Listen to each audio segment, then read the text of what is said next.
Only 16 participants are there. ऐकलं ते पहिल्या वर्ष काका नाही Yes, त्यांचे so more वेगळे students ठेवले सो might join in the process. अच्छा अच्छा, एक्चुअली कुछ लोग नए हैं तो मैं पहले बता दूं कि लास्ट हमने संडे को एक सेशन लिया था, उसमें हमने 2018 के 50 क्वेश्चंस को हमने उस टाइम पे डिस्कस किया था। आगे वाले 50 क्वेश्चंस को अभी डिस्कस करेंगे हम। आपने दिलीप आपने शेयर कर दिया ना Yes, PDF? yes, sir. Yes, sir. The PDF has been shared. ठीक है, और किसी को कुछ ऐसे सजेशंस देना है कि ये भी चीज इनकॉर्पोरेट करूं तो प्लीज आप बता सकते हैं अभी।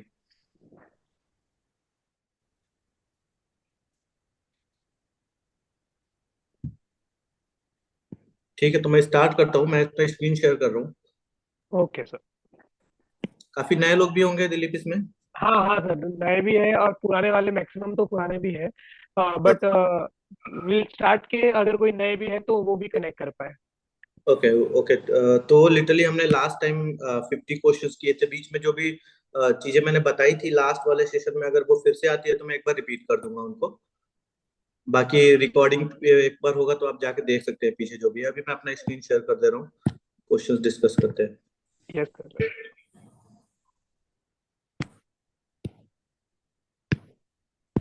Dilip, it is written that कि only the host can share in this meeting. Give me a minute sir, I am just checking it, give me a minute.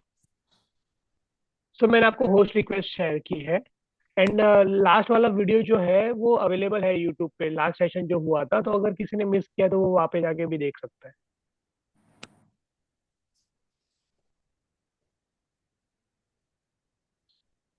Sir I have share the request.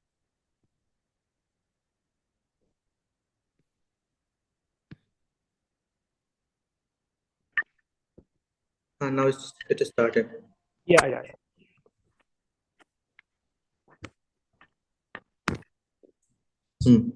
It is perfect. visible now. Yes sir, perfect. Okay.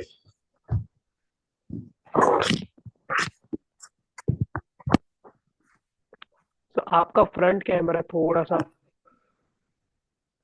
Front camera. हाँ अभी अभी सही है, अभी सही है। अच्छा, actually screen के साथ मैं भी दिख रहा हूँ क्या? नहीं, स्क्रीन तो दिखेगी बट आप साइड में रहोगे, लाइक थोड़ा सा साइड में हो आप। आई एम विजिबल, मेरी भी पिक्चर आ रही है क्या? एक्चुअली मुझे yes yes yes yes. No issue. Actually ये टैब है ना, तो टैब को ऐसे नीचे करके लिखने में ज्यादा बेटर रहता है इसमें। ओके। कोई नहीं, मैं यहाँ से करता हूँ। ठीक है, अभी अभी ठीक है। यस, परफेक्ट है सर। Okay okay. हाँ, देन 51st क्वेश्चन हम देखेंगे। It is like after the Santhal uprising subside, what were the measures taken by the colonial government? इसमें दो ऑप्शंस हैं।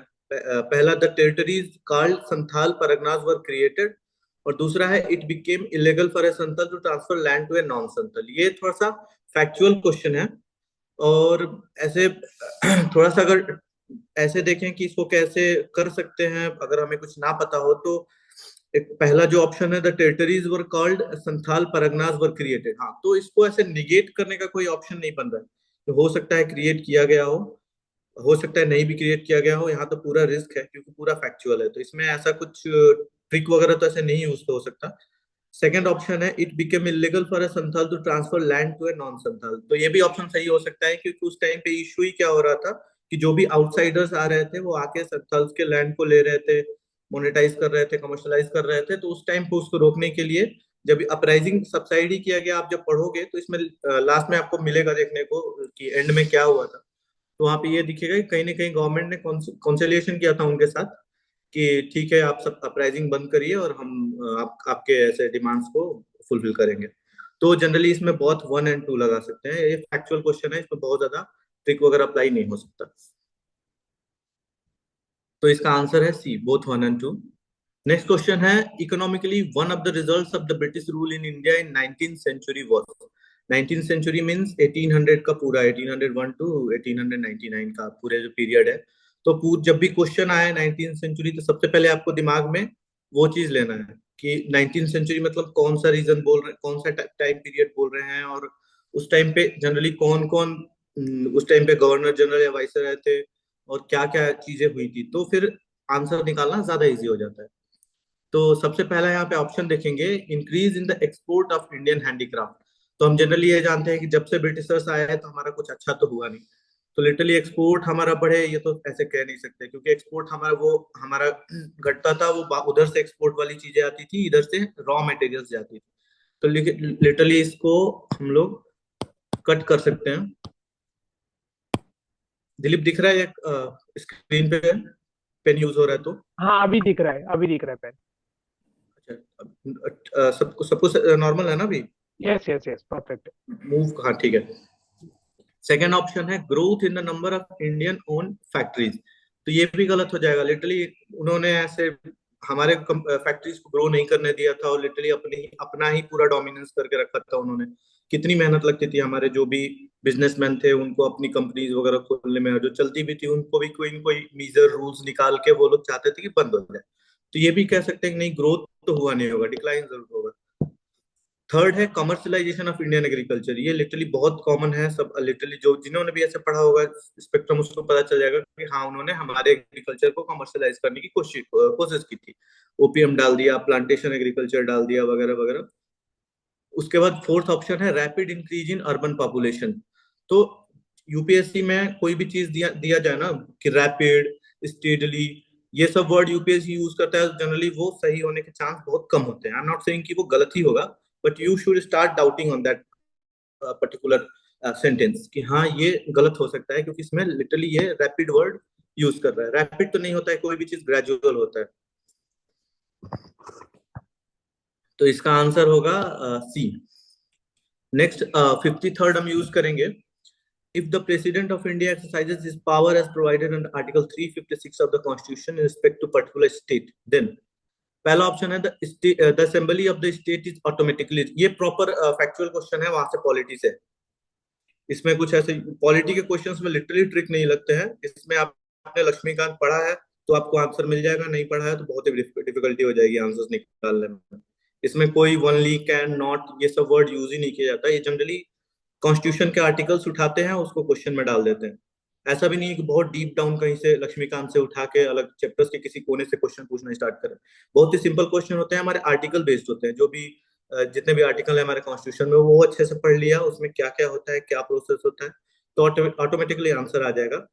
तो इस 53 का आंसर जनरली पहला, असेंबली स्टेट का डिसॉल्व होता नहीं है, जो हमारा प्रेसिडेंट रूल होता है 356 इज प्रेसिडेंट रूल, और इसमें डिसॉल्व होता नहीं है। सेकंड 90 आर्टिकल 19 सस्पेंड, ये इमरजेंसी का टाइम का सारे फीचर्स हैं कि आर्टिकल 19 सस्पेंड हो जाते हैं ऑल।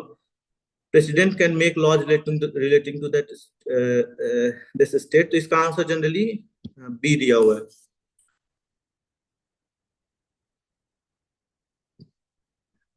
किसी को भी डाउट आ रहा है बीच में, please ask questions.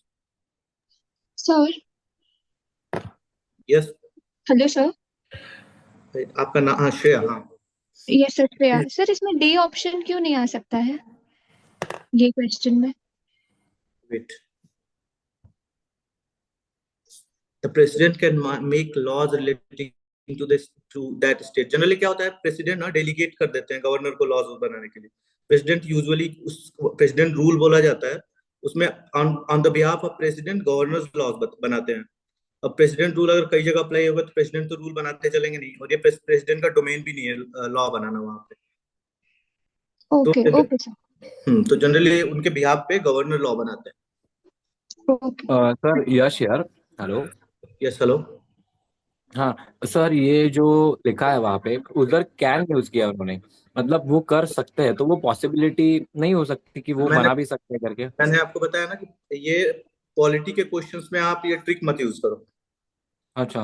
Can only ये सब दूसरे सब्जेक्ट में चल जाता है, स्पेशली साइंस एंड टेक में तो बहुत ज्यादा अप्लाई होता है, बट पॉलिटी में literally you you you don't have to use that can नहीं बट ओनली सर, वाला। ये जो मतलब आपने जैसे बोला कि गवर्नर को वो मतलब रिकमेंडेशन देते हैं या फिर वो बोलते हैं, बट एक आध मतलब प्रेसिडेंट रूल है तो वो डायरेक्ट लॉ नहीं बना सकते ऐसे स्टेट पे? ऐसा कुछ लिखा नहीं गया है लक्ष्मीकांत में भी, ऐसा कोई प्रोविजन नहीं है कि जहाँ पे बनाया हो प्रेसिडेंट ने और, तो शायद नहीं ही होगा।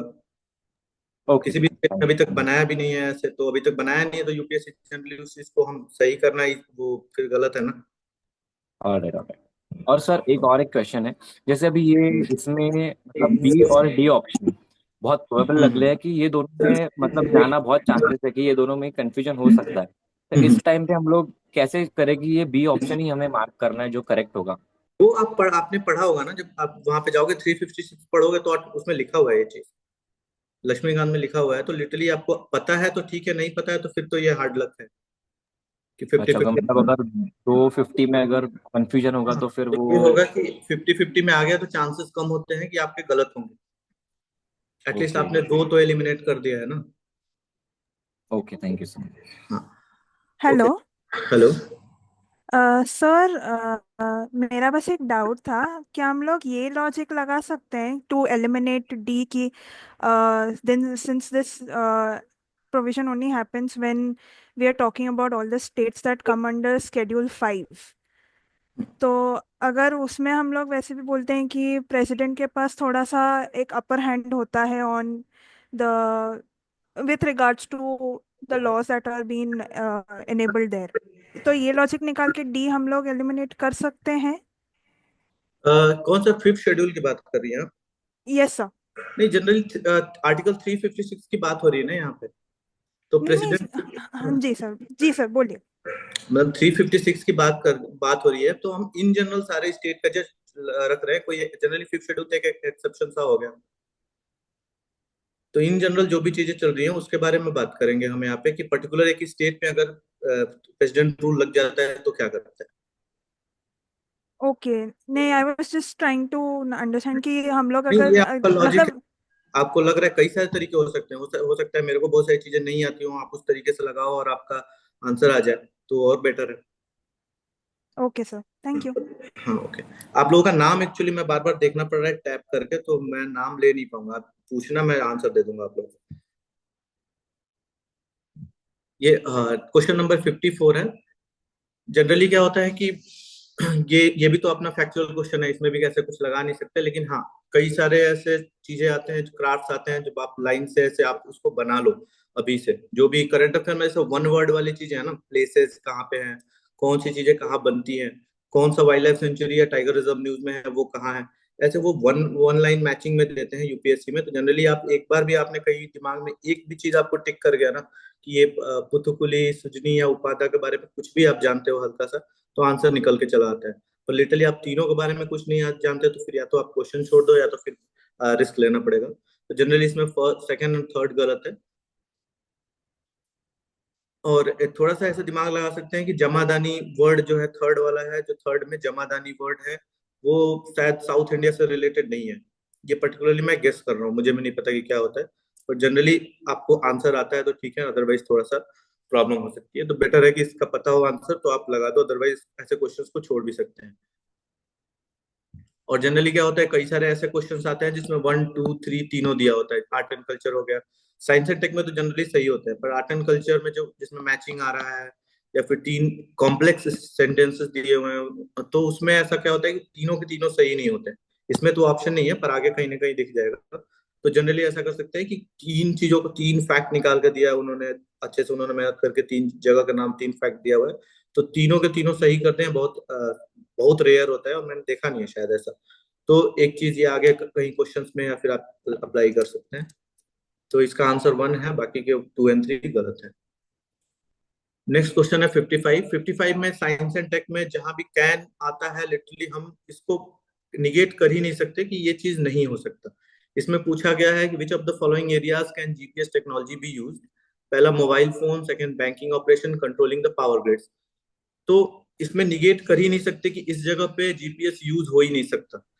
तो जनरली यहाँ पे 1 2 3 करना पड़ेगा। तो इसका आंसर हो जाएगा 1 2 एंड 3। नेक्स्ट क्वेश्चन है, इसका जैसे 3 ऑप्शन है। मैंने जैसे बताया था कि इन्होंने 3 सेंटेंस यूपीएससी के जो क्वेश्चन में कर रहे हैं, उन्होंने 3 सेंटेंस निकाले, उसमें फैक्ट डाले और फैक्ट डाल के 3 स्टेटमेंट में आपके सामने दे दिए। और तीनों के तीनों स्टेटमेंट सही हो इसके चांसेस बहुत कम है। तो सबसे पहले ही लिटरली एक बार डाउट किया जा सकता है कि ये तो होगा ही नहीं लास्ट वाला।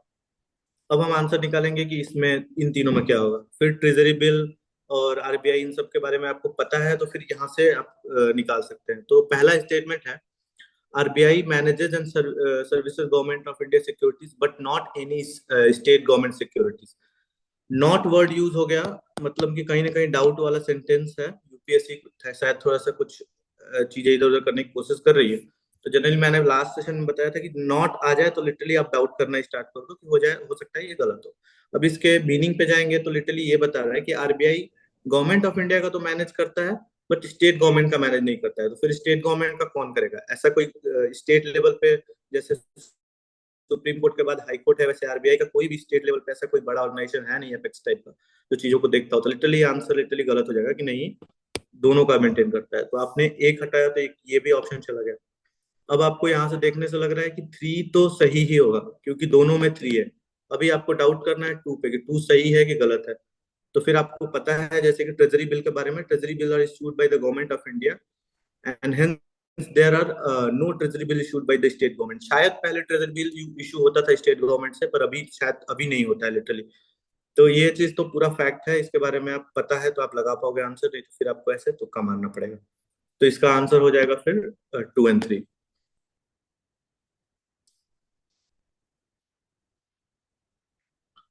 नेक्स्ट क्वेश्चन है 57।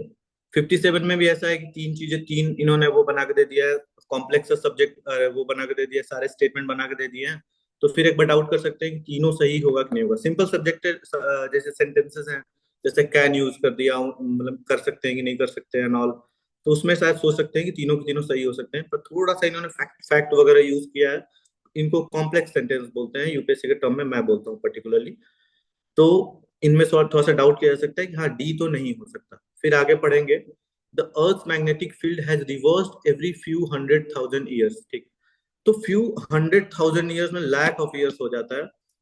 तो लिटरली ये बहुत ही वेग सा स्टेटमेंट है और कोई इसको ऐसे नहीं कह सकता कि इसका रिवर्स नहीं होता है। होता है रिवर्स, हमने पढ़ा हुआ है, बट लिटरली अगर हमें पता है कि ये रिवर्स होता है तो ठीक है। अगर नहीं भी होता है तो अगर हम गेस करते हैं तो इस चीज को निगेट नहीं किया जा सकता कि रिवर्स नहीं होता होगा, क्योंकि लिटरली कोई भी स्टडी इतनी लॉन्ग 100 साल से ऊपर कोई जिंदा रहता नहीं है, तो उससे ज्यादा कोई मतलब ऐसे थियरीज वगैरह ही होंगी एकदम ऐसे थोड़ा सा प्रोबेबिलिटी बेस्ड कि हाँ होती होंगी कि नहीं होती होंगी।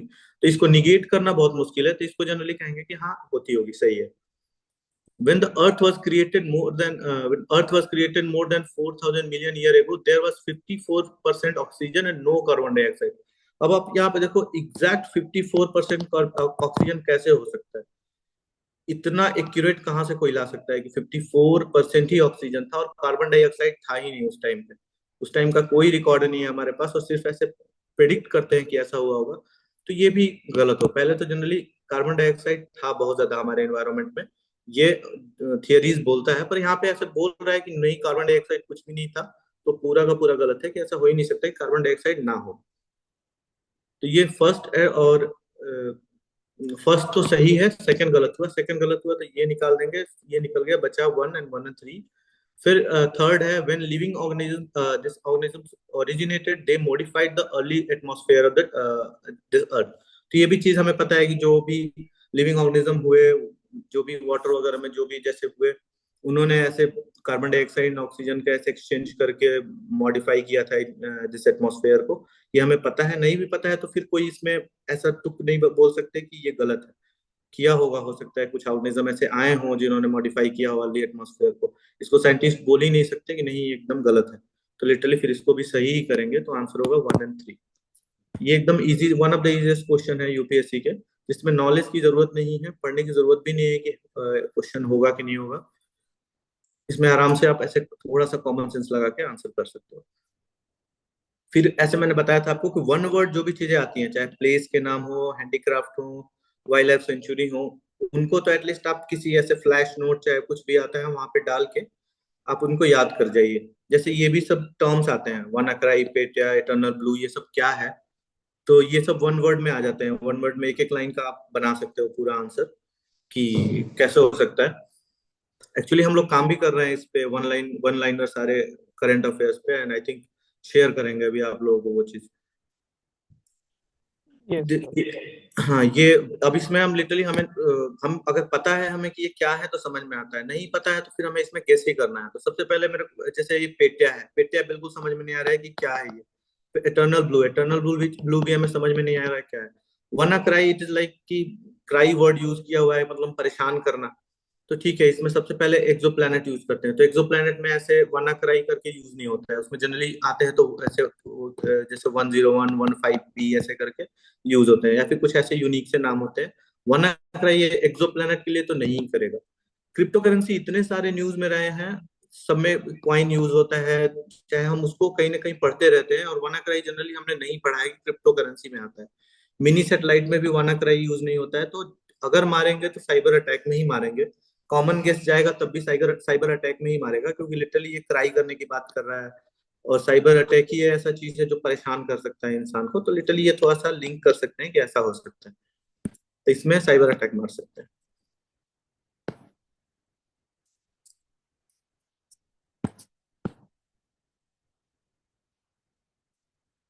नेक्स्ट क्वेश्चन है, विद रेफरेंस टू हेलो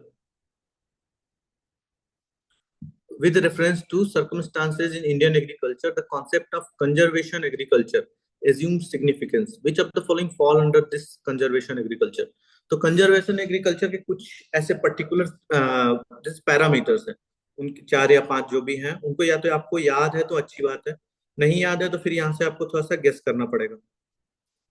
यहाँ पे आप देखोगे 1 2 3 4 5 किसी में भी नहीं है, तो जनरली इतना तो पता है कि हाँ एक तो इसमें से कुछ ना कुछ गलत होगा। ठीक, कंजर्वेशन एग्रीकल्चर में अब यूपीएससी जनरली, मैं बोल रहा हूँ मैंने पीछे भी बताया था कि कोई चीज अगर एकदम एक्सट्रीम पे चली जाती है, नो एकदम कोई भी चीज अवॉइड करो, एकदम कोई भी चीज एकदम एलिमिनेट करो, तो वो थोड़ा सा उस पर डाउटफुल आ जाता है। इसमें 2 जगह वर्ड यूज किए हुए हैं, अवॉइडिंग अवॉइडिंग। तो कंजर्वेशन एग्रीकल्चर का मतलब है कि चीजों को थोड़ा सा, जैसे ये इसमें सेकेंड ऑप्शन है एडॉप्टिंग मिनिमम टिलेज, हाँ टिलेज जितना कम करेंगे उतना बेटर है। फोर्थ यूज हो रहा है using crop residues to cover soil surface, हाँ इससे भी हमें फायदा होता है। Adopting special and temporal crop sequencing and crop rotation, इससे भी हमें फायदा होता है। मोनोकल्चर चीजें हमारे एग्रीकल्चर को खराब करती हैं, ये चीज हमें पता है, तो थोड़ा सा डाउटफुल हो सकता है कि क्या पता वन भी हो इसमें। लेकिन ये प्लांटेशन क्रॉप को अवॉइड करने का कोई सेंस नहीं बनता, ये कंजर्वेशन एग्रीकल्चर में प्लांटेशन क्रॉप्स को बोले कि एकदम अवॉइड ही करो। तो ये थोड़ा डाउटफुल आ रहा है थर्ड वाला। अगर थर्ड वाला ऐसे एलिमिनेट करते जाए तो लिटरली आंसर सी ही बचेगा। तो इसमें थोड़ा सा आपको गेस लेना पड़ेगा कि हाँ ये 2 4 5 ये तो सही है। 2 4 5 आप देखो, अगर आपको इसमें डाउट भी है तो आप देखोगे 2 4 और 5 किस में है, तो आपको ऐसा एक ही एक ये दिखेगा यहाँ पे, जिसमें आप बोल सकते हो कि 2 4 5 सही है। अब यहाँ पे जो थर्ड भी एक्स्ट्रा आ रहा है, तो या तो थर्ड आना चाहिए तो वन भी आना चाहिए, क्योंकि दोनों कहीं ना कहीं मोनोकल्चर वाली चीजें बात कर रहे हैं। तो फिर इसमें गेस लगाएं कि नहीं, जब एक ये नहीं होगा तो ये भी नहीं होगा, तो लिटरली हम 2 3 और 2 4 और 5 को यूज करेंगे। तो इसमें आंसर हो जाएगा 2 4 और 5। एग्जाम के टाइम पे ऐसे सोचना बहुत ज्यादा कि क्या हो सकता है क्या नहीं हो सकता है, गलत भी हो सकता है, मैं भी गलत कर सकता हूँ, शायद मेरा गलत हुआ भी हो अगर मैंने ये मतलब आगे कोई पेपर दिया हो मैंने उसमें। पर एक्चुअली क्या होता है ना कि हम मॉक टेस्ट लगाते रहते हैं, मॉक टेस्ट में बहुत ज्यादा मॉक टेस्ट पे रिलाई भी नहीं कर सकते, क्योंकि वो ऐसे फैक्ट से क्वेश्चन निकाल कर देते हैं। तो लिटरली आपको यूपीएससी क्वेश्चन को बार बार देखना पड़ेगा। जितनी बार आप पेपर को देखोगे ना, नया पैटर्न निकल के आएगा कि हाँ ऐसे ही देते हैं, इस टाइप की चीजें आती हैं, तो थोड़ा डाउट करना है। और वो एक बार क्वेश्चन करने से बिल्कुल नहीं आएंगी। आप कम से कम प्रीवियस क्वेश्चन को 3 4 बार देखोगे आप, तो आपको समझ में आ जाएगा कि ये पैटर्न ही क्या चल रहा है इनका, और ये यूपीएससी वाले सोचते कैसे। लिटरली ऐसा बोला जाता है कि किसी ने कोई बुक लिखी हो, अगर उसके माइंड को पढ़ना हो कि उसका माइंड कैसा है, तो पूरा बुक पढ़ लेना चाहिए, तो हमें ये समझ में आ जाएगा कि वो कैसा सोचता है। सेम चीज हम ऐसे यूपीएससी पेपर के साथ भी कर सकते हैं, चाहे मेंस हो चाहे प्रीलिम्स हो। अगर हम बार बार उसको पढ़ते रहेंगे तो हम उसके माइंड तक पहुंच जाएंगे एग्जामिनर को, कि वो लिटरली करना क्या चाहता है और कैसे खेल रहा है वो।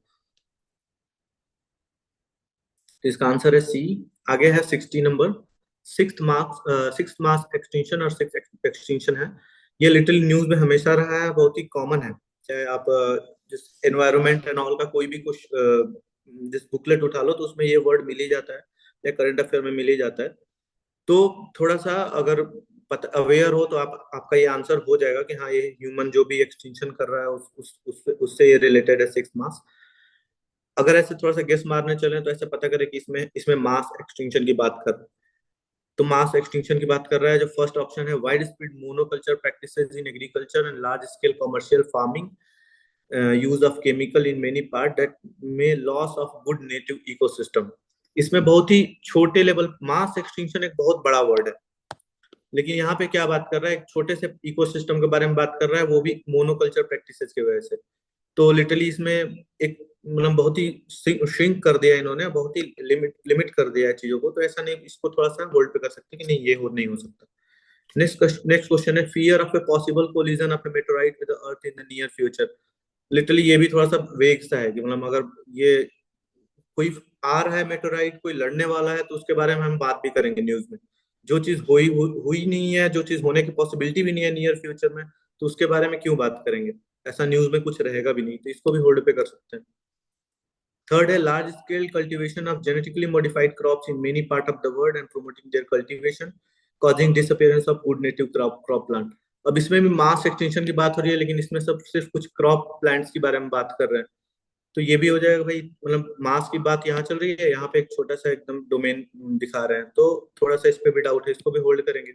फिर फोर्थ आ रहा है mankind's over exploitation, misuse of natural resources, fragmentation of natural habitat, destruct of ecosystem, pollution and global climate change.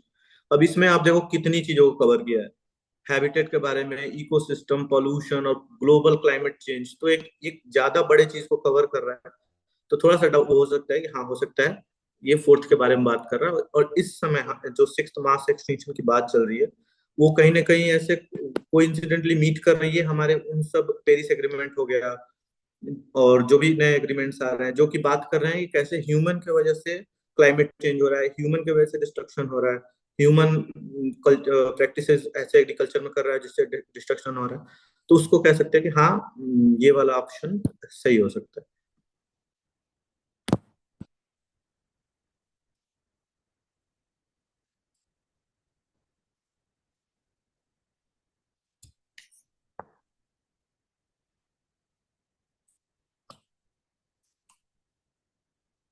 Dilip, yes sir बोलिए। आप होल्ड करना एक सेकंड, एक इंपॉर्टेंट कॉल आ रहा है। श्योर।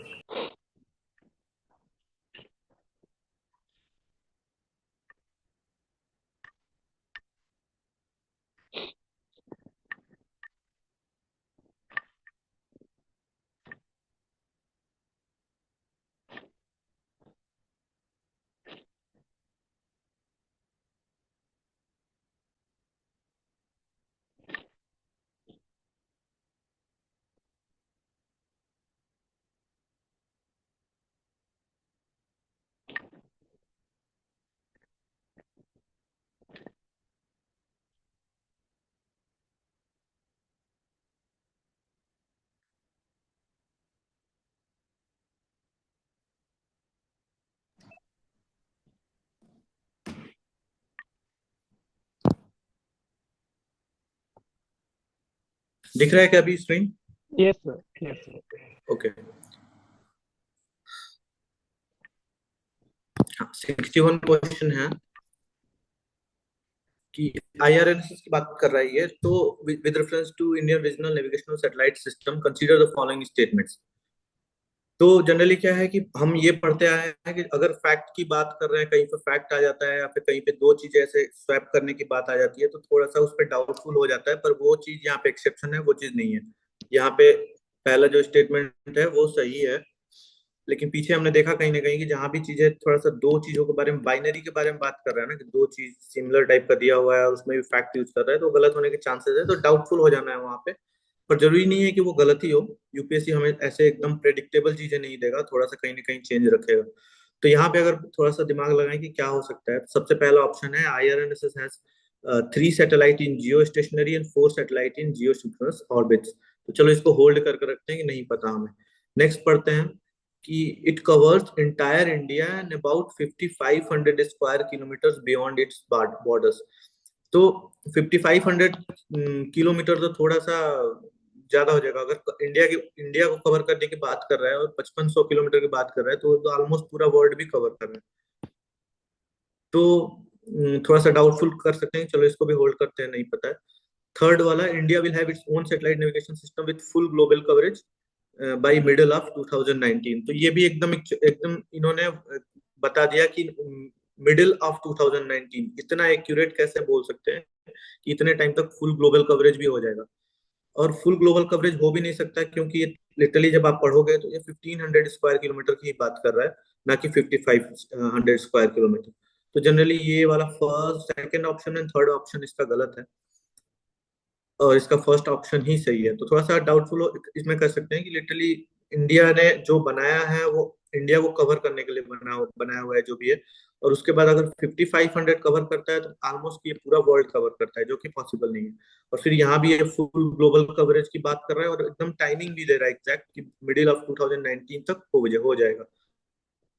तो ये भी पॉसिबल नहीं है कि जरूरी नहीं है कि मिडिल ऑफ 2019 में हो, 20 में भी हो सकता है, 21 में भी हो सकता है, पहले भी हो सकता है ऐसे। तो जहाँ एकदम एक्यूरेसी बात करने लग जाए थोड़ा सा, तो थोड़ा सा डाउटफुल हो जाता है और वेग सा लगता है, तो इसको गलत कर सकते हैं, 3 गलत कर सकते हैं। तो इसका आंसर पहला मार सकते हैं, अगर ये पता है फर्स्ट वाला ऑप्शन आपको, तो आप सही कर पाओगे, अदरवाइज गलत होने के चांसेस ऐसे क्वेश्चन में बहुत ज्यादा होते हैं। तो ऐसे ऐसे अभी आप पेपर यूपीएससी पेपर करने का मतलब है, अभी आप फैक्ट्स देख रहे हो कि ऐसे ऐसे फैक्ट्स दे रहे हैं कि कोई दो चीजें दिख रही हैं तो उनके फैक्ट को स्वैप कर देते हैं, एटलीस्ट वैसे ही दे देते हैं। तो आप जब भी आगे पढ़ोगे कोई भी चीज ऐसा जहाँ पे सब बाइनरी चीजें दी हुई हैं, तो आपको थोड़े से दिमाग में आएगा कि हाँ ये पूछा था। फिर आपको ऐसे किलोमीटर्स की बात आएगी कि क्या कवर करता है पर्टिकुलर जो नया कुछ भी लॉन्च हो रहा है, वो क्या एरिया कवर करता है। वो चीज आप पढ़ोगे कि हाँ एक एरिया के बारे में बात किया था, तो एरिया के बारे में थोड़ा सा पढ़ लेते हैं कि क्या कवर करता है। तो यूपीएससी का मतलब ये नहीं कि सिर्फ ट्रिक्स देखना है कि कैसे सॉल्व होगा या फिर कैसे समझना है क्वेश्चन को, वो ये भी बताता है कि आपको कवर क्या करना है आगे नेक्स्ट जो पेपर आने वाला है उसमें। तो जब बार बार ऐसे क्वेश्चंस देखेंगे आप, तो आपको पता चल जाएगा। लक्ष्मीकांत जैसे बुक है एक पॉलिटी की अगर बात करें, तो उसमें मेरे को लगता है 20-25% ही कंटेंट है जो पढ़ के जाना चाहिए प्रीलिम्स में। बाकी का 70% ऐसे या तो मेंस स्पेसिफिक है या तो फालतू ही है, बहुत इंपॉर्टेंट नहीं है। लेकिन वो पता कैसे चलेगा कि आपको क्या पढ़ना है? वो आप जब ऐसे क्वेश्चंस लगाओगे तो आपको समझ में आएगा कि नहीं ये तो बहुत ही ज्यादा एक सेकंड।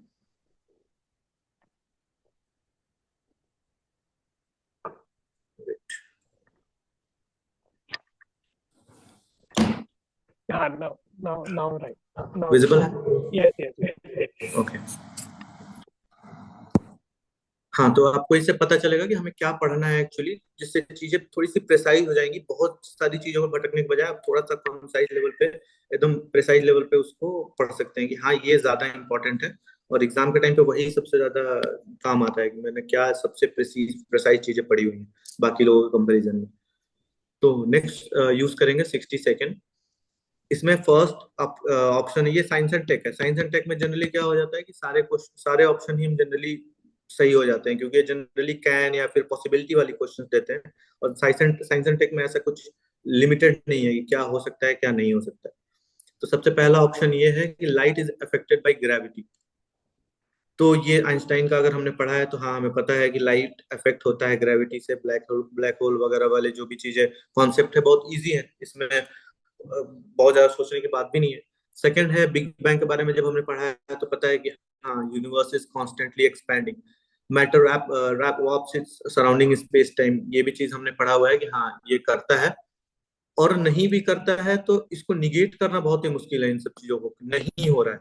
किसी ने ये थियरी दी है कि ये चीजें हो रही हैं, अगर नहीं भी दी है तो इसको निगेट कर देना एकदम से कि ये नहीं हो रही है, ये बहुत ही डिफिकल्ट है किसी भी एग्जामिनर के लिए। तो कोई भी एग्जामिनर हो, सबसे पहले उसका माइंडसेट यही होता है कि मेरे को ऐसे किसी भी चीज में नहीं पढ़ना जहाँ पे मेरे पे कोई क्वेश्चन करे कि ये तुमने कैसा क्वेश्चन बना दिया कि ये तो गलत है, और मैंने रिसर्च पढ़ी थी उसमें ये होता है। कोई बोलेगा कि मैंने ये वाली बुक पढ़ी है उसमें ये चीज होती है। तो बहुत ही ऐसे बच के चलता है एग्जामिनर भी, तो उसको भी क्वेश्चंस ऐसे ही बनाने पड़ेंगे कि जो बहुत ज्यादा कॉन्ट्रडिक्टरी ना हो। तो इस हिसाब से इसमें कर देंगे कि हाँ तीनों होता है, 1 2 3। नेक्स्ट क्वेश्चन है जेनेटिकली मॉडिफाइड मस्टार्ड्स के बारे में। With reference to it developed in GM mustard developed in India, consider the following statements. तो सबसे पहला स्टेटमेंट है GM mustard has the genes of the soil bacterium that give the plant the property of pest resistance to a wide variety of pests। ठीक है, पहला option है, बहुत ही general line है, इसको निगेट करना मुश्किल है। सेकंड है कि इसको मैंने होल्ड पे रखा, मेरे को ठीक है नहीं आता है। तो GM mustard has genes that allow the plant cross pollination and hybridization. ठीक है, ये भी होल्ड पे रखा, मैंने आता ही नहीं आता है। फिर GM mustard has been developed jointly by IARI and Punjab agriculture university. UPSC में आप देखोगे तो जनरली ऑर्गेनाइजेशंस की बात आती है कि इनके द्वारा डेवलप किया गया है, इसके अंडर में आता है, इस चीज के अंडर में आता है, तो वो जनरली डाउटफुल हो जाता है इसमें कि क्या होगा क्या नहीं होगा। तो एक बार ऐसे देख सकते हैं कि ये वाला ऑप्शन सबसे ज्यादा वल्नरेबल है गलत होने के लिए, IARI। अगर आपको पता है कि GM मस्टर्ड के बारे में सब कुछ, then you can do the answer. नहीं पता है तो आपको थोड़ा सा रिस्क लेना पड़ेगा कि हो सकता है ये वाला चीज गलत हो। तो इसमें अगर आप लिटरली थर्ड पे डाउट करेंगे कि थर्ड गलत हो सकता है, तो लिटरली एलिमिनेट होकर ऑप्शन 2 ही बच जाएगा कि इसमें 2 हो रहा है। GM mustard has the genes of soil bacterium that gives the plant the property of is are correct। मेरे को पहले वाले में थोड़ा सा डाउट है, मेरे को पहले वाला का आंसर नहीं पता कि लिटरली क्या होगा, पर जनरली मैंने ऐसे थर्ड वाले को गलत किया तो पता चला कि हाँ ये सेकंड वाला ही सही है। फर्स्ट वाले में कोई पर्टिकुलर एस्पेक्ट है जो इसमें बता रहा है कि ये ऑप्शन सही नहीं है। इसको मैं एक बार देख लूंगा इसको। 63 क्वेश्चन, ठीक। अब आगे चलते हैं 64 पे। 64 में आप देखोगे जैसे कि यूपीएससी ना पिछले साल के पेपर्स आप देखोगे, जो भी कुछ ना कुछ ऐसा होगा, एक या दो क्वेश्चन ऐसे होंगे जो इनडायरेक्टली दूसरे साल के पेपर में दिया हो, जस्ट इमीडिएट पेपर। उसमें भी जैसे ये चीज 17 के पेपर में डायरेक्टली पूछा हुआ है कि किस चीज से रिलेटेड है, तो ये 17 या 19 ऐसे करके पूछा हुआ है कि किस चीज से रिलेटेड है। तो ये चीज आपको जैसे प्रीवियस ईयर क्वेश्चन आप करोगे, अपार्ट फ्रॉम दैट अगर जैसे इस साल कोई क्वेश्चन आता है तो नेक्स्ट टाइम जितने भी मॉक टेस्ट हो गए, जो भी MCQs होती हैं या करंट अफेयर होते हैं, वो सब उसको कवर करते हैं कि ये पिछली बार क्वेश्चन आया है। तो उस हिसाब से ये बहुत ही हॉट टॉपिक था। अगर ये पता चल जाता आपको कि ये चीज क्या होता है, जीन एडिटिंग से रिलेटेड है, बहुत ईजी है, बहुत न्यूज में रहता है, जीन एडिटिंग से रिलेटेड है, तो ऑटोमेटिक आंसर निकल के आ जाता कि हाँ ये गलत है। तो ये थर्ड गया, थर्ड गया और थर्ड गया, ठीक। सेकंड वाला ऑप्शन हमें सबको पता है कि डिजिटल ब्लॉकचेन डिजिटल करेंसी से रिलेटेड है, तो सेकंड वाला ऑप्शन सही होगा ही। ये वाला तो वैसे ही एलिमिनेट हो जा रहा है। तो और सेकंड वाला, फर्स्ट वाले का बेलेटू एक्सपेरिमेंट, ये AI से हमने कहीं सुना नहीं। आपने जितना भी पढ़ा होगा पूरे साल, AI से रिलेटेड जितनी भी नई चीजें आई हुई है कहीं ना कहीं सुना है, बट ये बेलेटू एक्सपेरिमेंट के बारे में नहीं सुना। तो क्या जब श्योर नहीं है तो उसको गलत कर सकते हैं कि हाँ ये चीज नहीं है, तो इसका आंसर 2 ओनली मार देंगे। लेकिन इसके लिए इसका नॉलेज होना बहुत जरूरी है, और ये काफी न्यूज में रहता है, उस टाइम पे था और अभी भी मिल जाते हैं मॉक टेस्ट में हमेशा क्वेश्चन। तो इसका आंसर होगा 2। 65 में चलेंगे। कार्बन फर्टिलाइजेशन के बारे में बात कर रहा है। फर्टिलाइजेशन का मतलब ये कोई किसी चीज को फर्टिलाइज करना, ग्रोथ से रिलेटेड है। फर्टिलाइजर का काम ये ग्रोथ रिलेटेड।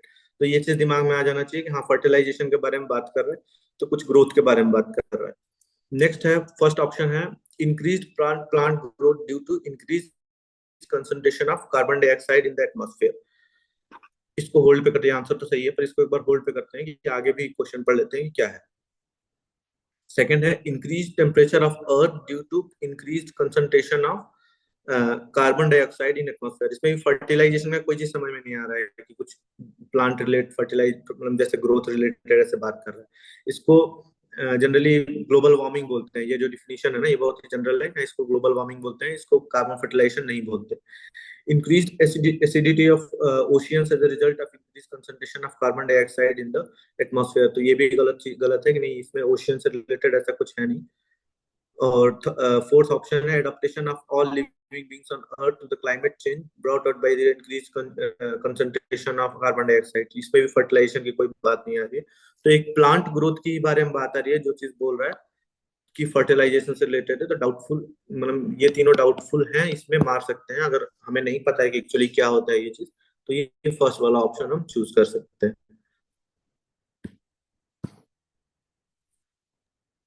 सर सर एक डाउट है।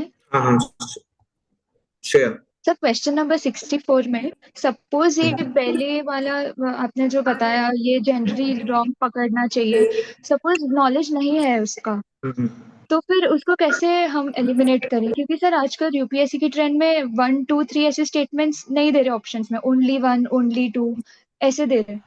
तो उसको कैसे हम रेक्टिफाई करें फिर ये एरर को मैच द फॉलोइंग में? जैसे इसी क्वेश्चन में दे दिया कि 4 ऑप्शन है, ओनली 1 ओनली 2 ओनली 3 ऐसे करके। हाँ, तो हमें पता है कि एक गलत है, थर्ड नहीं है। यस थर्ड सेकंड वाला सही है।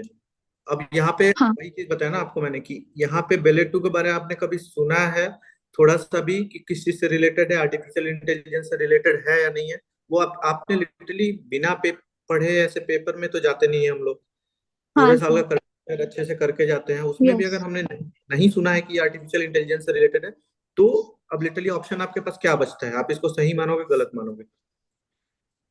सर, मुझे वही कंफ्यूजन होता है कि मैंने नहीं सुना है बट क्या पता हो तो।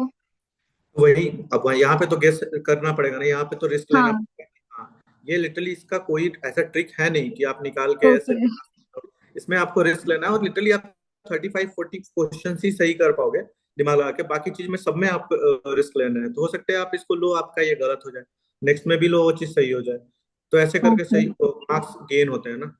Yes sir. ठीक वही है। वही तो कह रहा हूँ, आपने इसमें ऐसा तो कर लिया कि ये चीज नहीं है, सॉरी ये चीज हाँ। नहीं, ये चीज है, तो हम्म। आपने अपने आंसर करेक्ट करने के चांसेस बहुत हाई कर लिए। ओके। हाँ, तो अब आपको इसमें रिस्क लेना ही लेना है इस क्वेश्चन में कि हाँ मेरे को अब इस क्वेश्चन को छोड़ने का कोई मतलब नहीं होता, आपको हम्म। रिस्क लेना है। आपने कहीं कहीं पे भी थोड़ा सा भी पढ़ा है आपके दिमाग में, आप प्रीलिम्स को एटलीस्ट 2 से 3 बार भी आपने रिवाइज किया होगा, तो आपको दिमाग में आ जाएगा कि हाँ मैंने पहले टू करके पढ़ा था कहीं पे, एआई से रिलेटेड है या हम्म। फिर नहीं। ओके सर, मेरा यही इश्यू आता है कि मुझे पता था ये बैले टू का, मुझे डाउट आ रहा था कि नहीं हो सकता है, बट स्टिल एक माइंड में सेकंड थॉट आता है कि हुआ हुआ तो अगर मैंने नहीं सुना है तो फिर हम वो राइट मार देते हैं। हाँ, तो वो फिर जैसे वहां पे एरर्स तो बहुत हो रहे हैं। इंट्यूशन काम आता है ना, वहां पे दिमाग में जो सबसे पहला थॉट आता है इंसान का, जो सबसे पहला जो सबकॉन्शियस माइंड बताता है ना कि ये चीज होगा, वो लिटरली मैं तो वही टिक वो कर देता हूँ, करेक्ट। वो करेक्ट होता है। क्योंकि माइंड सबसे पहले जो पहला रिस्पॉन्स होता है माइंड का, वो हाँ। पूरा सब कुछ वो एकदम वो कैलकुलेट करके देता है। उसके बाद जब हम ओवर ओके। पेपर में जब हम ओवर थिंक करने लग जाते हैं ना, तो हमारे क्वेश्चंस गलत होना चालू हो जाते हैं, ओके। फिर हम बहुत ओके ज्यादा सर। डाउट करना स्टार्ट कर देते हैं उस पर। क्योंकि सर यूजुअली नॉन साइंस, जैसे मेरा है नॉन साइंस बैकग्राउंड है, तो मुझे हमेशा वो डाउट रहता है कि शायद ये होगा या नहीं होगा, क्योंकि उतना डीप में नहीं पढ़ी है साइंस। इतना सोचना भी नहीं होता एग्जाम में ऐसे सबकॉन्शियस माइंड से थोड़ा सा भी इंट्यूशन आ रहा है कि नहीं होगा, मार के आगे गलत बढ़ो। मत देना। टाइम भी नहीं ओके। होता है ना, 1 मिनट मतलब 45 सेकंड से 50 सेकंड मिलता है आपको सोचने के लिए क्वेश्चन के अलावा। Okay sir. Okay, thank you. Next 66 question पढ़ेंगे, तो ये तो जनरली बहुत ज्यादा डिटेल्ड है कि हाँ अलार्म आपका फोन मॉर्निंग में बज रहा है, आप जग रहे हो, तो आप गीजर को ऑन कर रहे हो, स्मार्ट मिरर इन बाथरूम में आपका, मतलब ये सब कुछ गैजेट से रिलेटेड है, एआई से रिलेटेड है थोड़ा सा।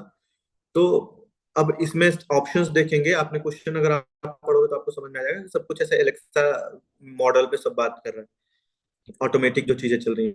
तो उसमें अब बात करेंगे, पहला है जैसे बॉर्डर गेटवे प्रोटोकॉल, ये इंटरनेट वाली चीजें टाइप चीजें हो जाती हैं, ठीक। सेकंड है इंटरनेट प्रोटोकॉल, ये भी आपका आईपी हो गया। ये जो भी आप कंप्यूटर पढ़े जो ऑप्शन जानते होगे वो उसको पता है कि आईपी रिलेटेड ये हमारा नेट वगैरह से हो जाता है, इंटरनेट से रिलेटेड हो जाता है। वीपीएन भी हमारा इंटरनेट रिलेटेड चीज हो जाता है कि हमारा लोकेशन वगैरह आईपी हो जाता है, कि ये ऐसे ये बहुत ही टेक्निकल चीजें हैं जो कंप्यूटर का जो बेसिक है वो IP VPN and all, border gateway protocol. लेकिन ये इंटरनेट ऑफ थिंग, ये ऐसा इन्होंने कंफ्यूज करने के लिए दिया हुआ है कि 4 ऑप्शन दिया है। तो इसमें आपको जो सेकंड ऑप्शन है internet IoT, internet of things, इसका आपको पता होना चाहिए थोड़ा सा भी कि होता क्या है। एटलीस्ट कुछ नहीं, आपको कुछ नहीं पता है कि क्या होता है, पर आपको थोड़ा सा इतना जानकारी होना चाहिए कि ये कुछ एआई और मशीन लर्निंग से रिलेटेड है, ना कि दिस आईपी और वीपीएन से रिलेटेड। तो आप आराम, सबसे ज्यादा ये ऑड टाइप का है इसमें, और ये सब मिलता भी है इन सब चीजों से। ये तो पढ़ के आप तुरंत बता दोगे कि ये एआई रिलेटेड चीजों से बात कर रहे हैं, ठीक। और ये इजी है, ऐसा कोई बहुत टफ क्वेश्चन नहीं है, बहुत ही इजी क्वेश्चन है कि इसमें एक यही चीज है जो सबसे ऑड हो रहा है। अब आपने बिल्कुल नहीं पढ़ा है इंटरनेट ऑफ थिंग्स क्या होता है, तो आपको मुश्किल हो सकती है कि आप कंफ्यूज हो जाओ। पर जनरली आप जब भी पढ़ोगे कोई भी अपना फ्रंटियर टेक्नोलॉजीज के बारे में जो भी बातें आती हैं, तो उसमें कॉमा कॉमा लगा के ही नाम आ जाता है कि AI, machine learning, internet of things. ये मेंस में भी कहीं पढ़ोगे तो आपको दिख जाता है कहीं ना कहीं, तो वो चीज माइंड में आ भी जाता है और आप आंसर करेक्ट भी कर दोगे इसमें।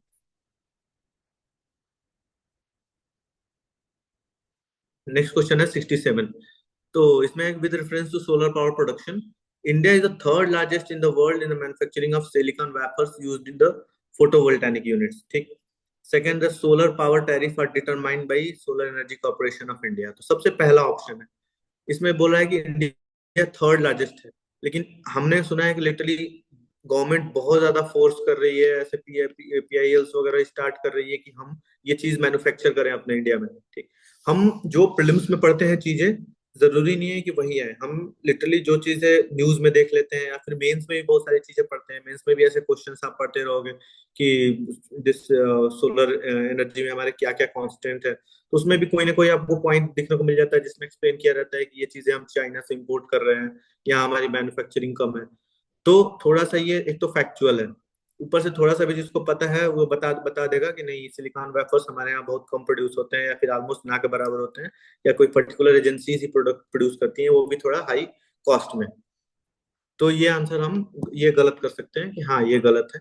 सेकेंड ऑप्शन है सोलर पावर टैरिफ। ये टैरिफ डिसाइड करना, ये solar energy corporation of India, ये या तो ऑटोनोमस इंस्टीट्यूशन है पर्टिकुलरली, ये कि कोई भी ऐसा स्टैचुरी बॉडी नहीं है या फिर कोई बड़ी बॉडी नहीं है जो हमने कहीं सुना है, सेबी टाइप का एंड ऑल।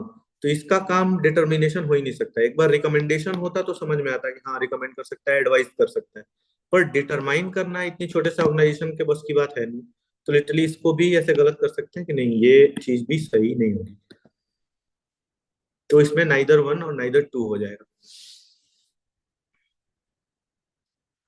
नेक्स्ट है 68, the staple commodities of export by East India Company from Bengal in middle of 18th century. तो सबसे पहला ऑप्शन है यहाँ पे raw cotton, oil seed and opium. Second option है sugar, salt, zinc and lead. जो second option है zinc and lead, हमने लिटरली पढ़ा है जो भी मॉडर्न हिस्ट्री या फिर पुराना, तो उसमें ऐसा कुछ हमारे पास ना बहुत ज्यादा ऐसे एडवांस चीजें थी इसको एक्सट्रैक्ट करने की, ना हमारे यहाँ बहुत ज्यादा थी उस टाइम पे।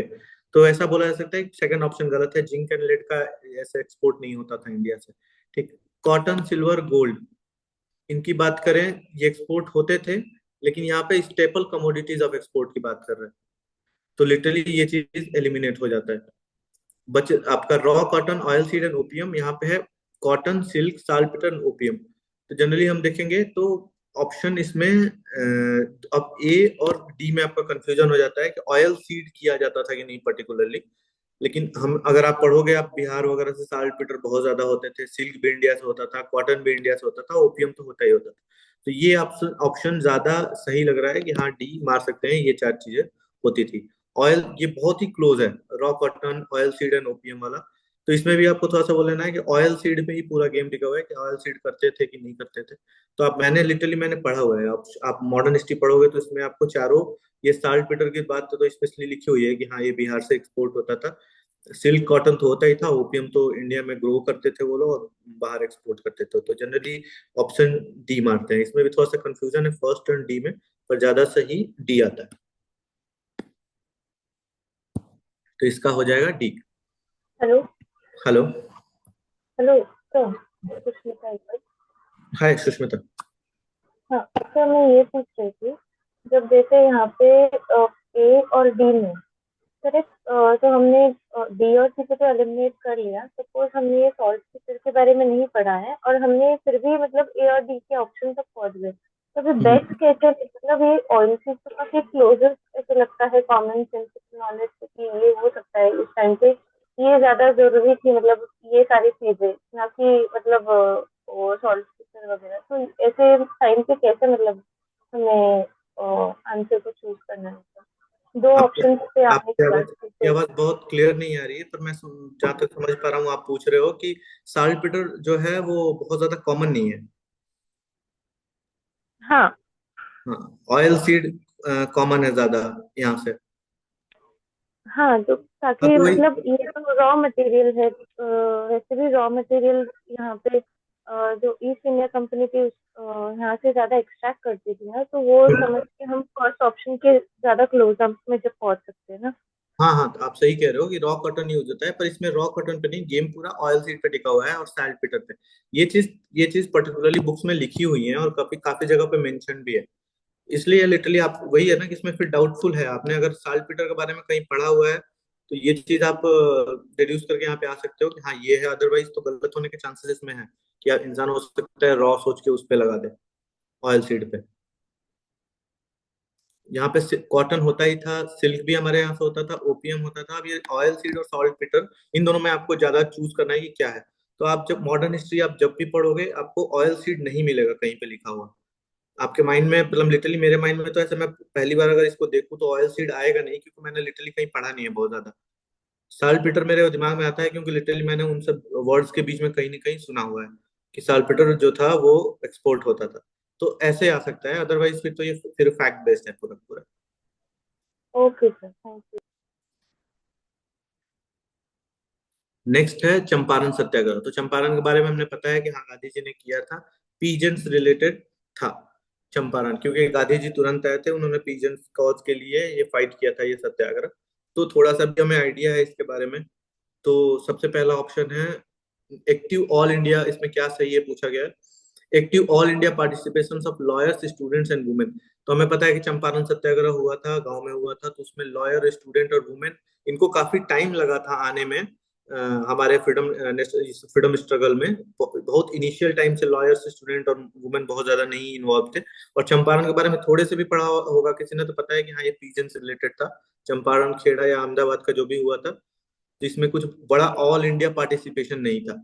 यहाँ पे ऑल इंडिया पार्टिसिपेशन वर्ड ही यूज कर रहा है, तो थोड़ा सा ये डाउटफुल हो जाता है। फिर active involvement of Dalit and tribal communities in India. तो अब फिर इसमें भी हम देखेंगे कि दलित वाला तो स्पेशली जो है ये बहुत बाद में जाके दलित के प्रॉब्लम से स्टार्ट हुए कि 1920-25 के बाद बड़े बड़े ऑर्गेनाइजेशन आने लगे दलित रिलेटेड स्पेशली। तो उससे पहले बहुत ज्यादा ये इशू था भी नहीं, और गांधी जी ने जो चंपारण लिया था बहुत शुरू में ऐसा कोई भी सत्याग्रह नहीं किया था स्पेशली दलित दलित के लिए। तो ये भी ऑप्शन डाउटफुल है।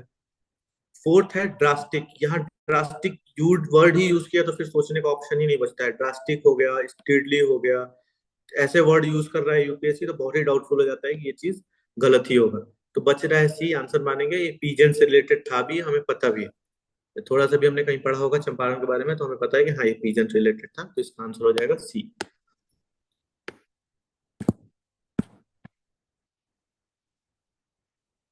नेक्स्ट है who among the following were the founders of Hind मजदूर सभा, 1948 में जो भी स्टैब्लिश हुआ था।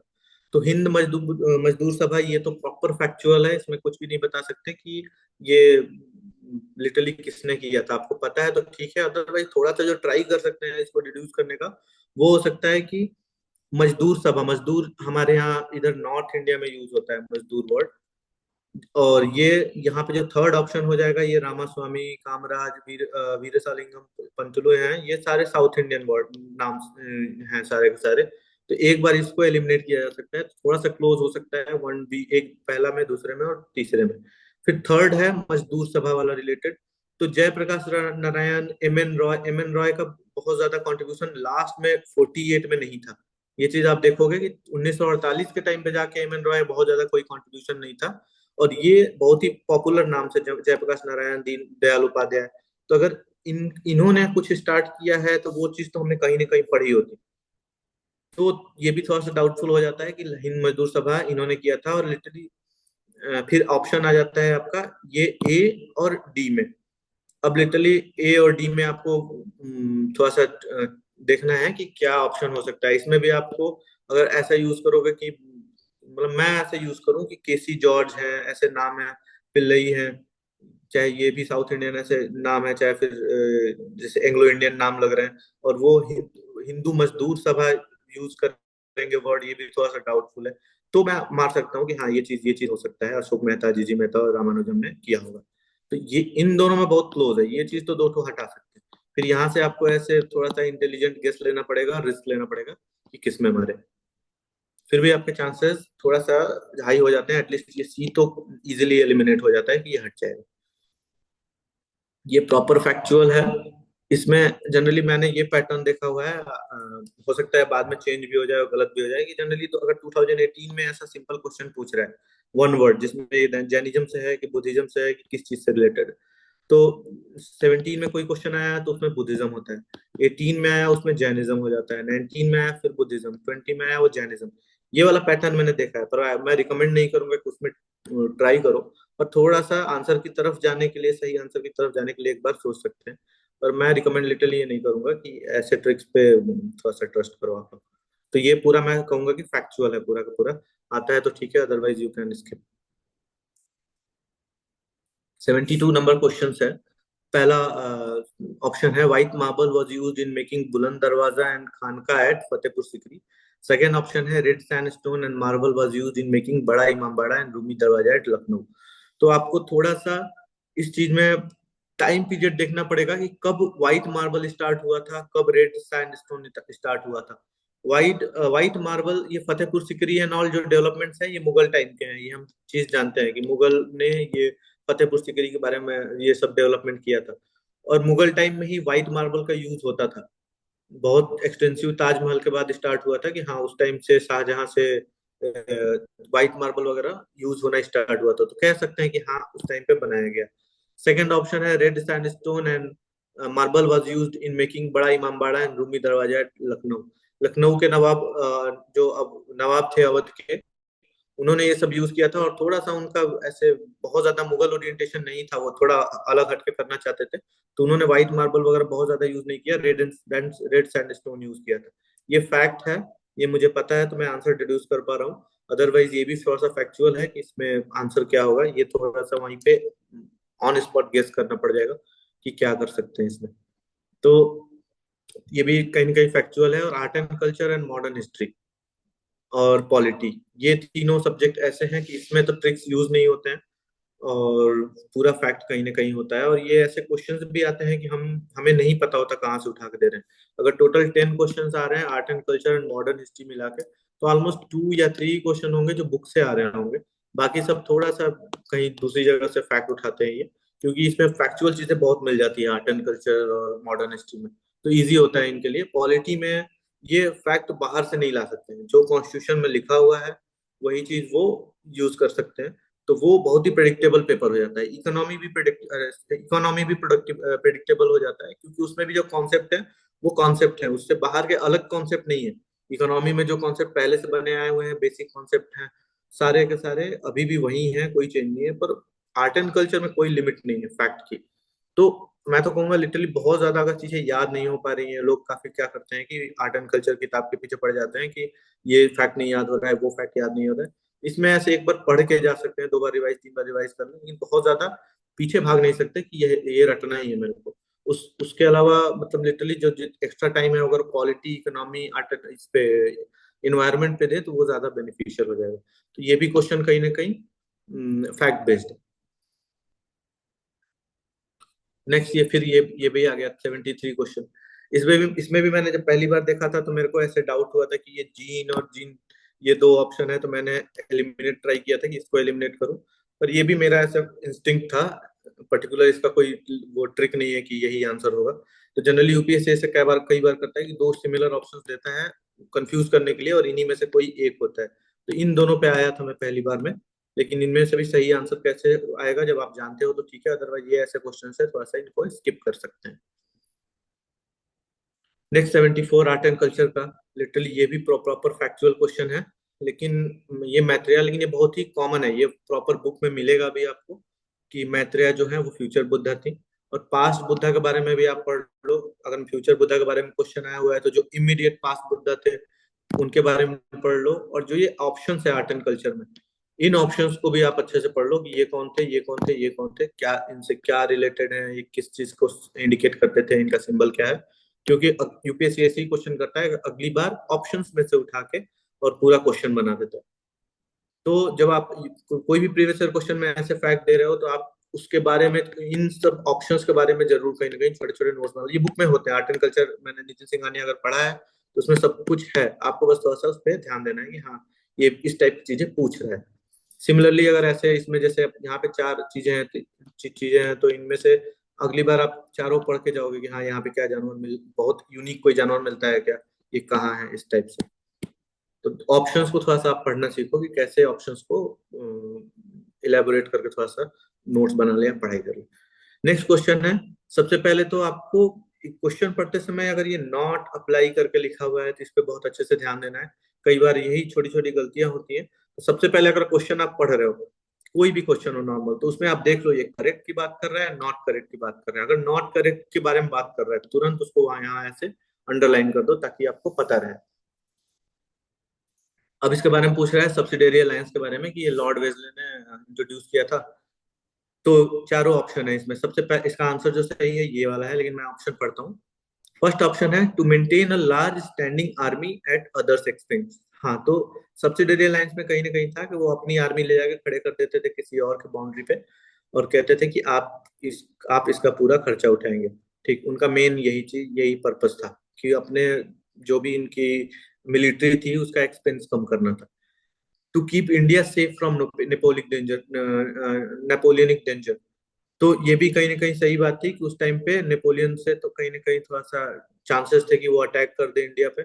तो इंडिया को सेव करने के लिए उन्होंने सब्सिडरी अलायंस का यूज किया, ताकि कुछ ना कुछ ऐसे थोड़ा सा उनको डर हो सकता था नेपोलियन से। थर्ड है तो secure a fix income for the company. ये वाला ऑप्शन है तो secure a fix income for the company, ये आंसर सही। कहीं ना आप पढ़ोगे कहीं ना कहीं तो वो इनकम लिटरली डिमांड करते हुए कहीं नहीं मिलेंगे आपको कि मेरे को पर्टिकुलर इनकम दो, मैं रख रहा हूँ इसलिए। ये सेकंड वाला ऑप्शन है, और थर्ड वाला ऑप्शन है इसमें आपको डाउट हो सकता है कि क्या ये तो गलत नहीं है। ये to establish British paramountcy over Indian state, ये थी बहुत जर्नलिस्टिक सी लाइन है, इसको गलत नहीं कर सकते। तो ये और ये तो सही है। ऑप्शन आ रहा है आपका ये वाला, आपको नहीं पता होगा कि नेपोलियन वाला है कि नहीं है, लेकिन ये आप जब सब्सिडरी अलायंस का सारे लाइंस पढ़ो, प्रोविजंस पढ़ोगे, तो कभी कंपनी उन्होंने ये नहीं कहा कि मुझे फिक्स इनकम दो। उन्होंने बोला कि आप हमारे आर्मी का खर्चा उठाओ, अपार्ट फ्रॉम दैट अगर तुम नहीं कर पाए या फिर कुछ ऐसा करके तो हम तुम्हारे कुछ ऐसे जमीन ले लेंगे या फिर ऐसा करके कुछ है। तो शायद इसमें फिक्स इनकम वाली बात नहीं है, और इसके लिए होगा। थोड़ा सा मेरे को सब्सिडरी अलायंस का बहुत सारे प्रोविजंस अभी मैंने अच्छे से पढ़े नहीं है, पर ये भी बहुत सी डाउटफुल सा क्वेश्चन है, और इसमें भी थोड़ा सा अगर पता है एकदम प्रॉपर चीजें तभी आप कर पाओगे, अदरवाइज थोड़ा सा इसमें भी रिस्क है।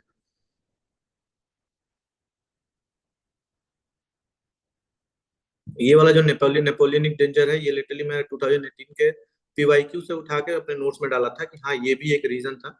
अदरवाइज ये वाला चीज तो कहीं भी किसी भी बुक में ऐसे दिया नहीं था, स्पेक्ट्रम में तो मैंने पढ़ाया नहीं, दिया हुआ है।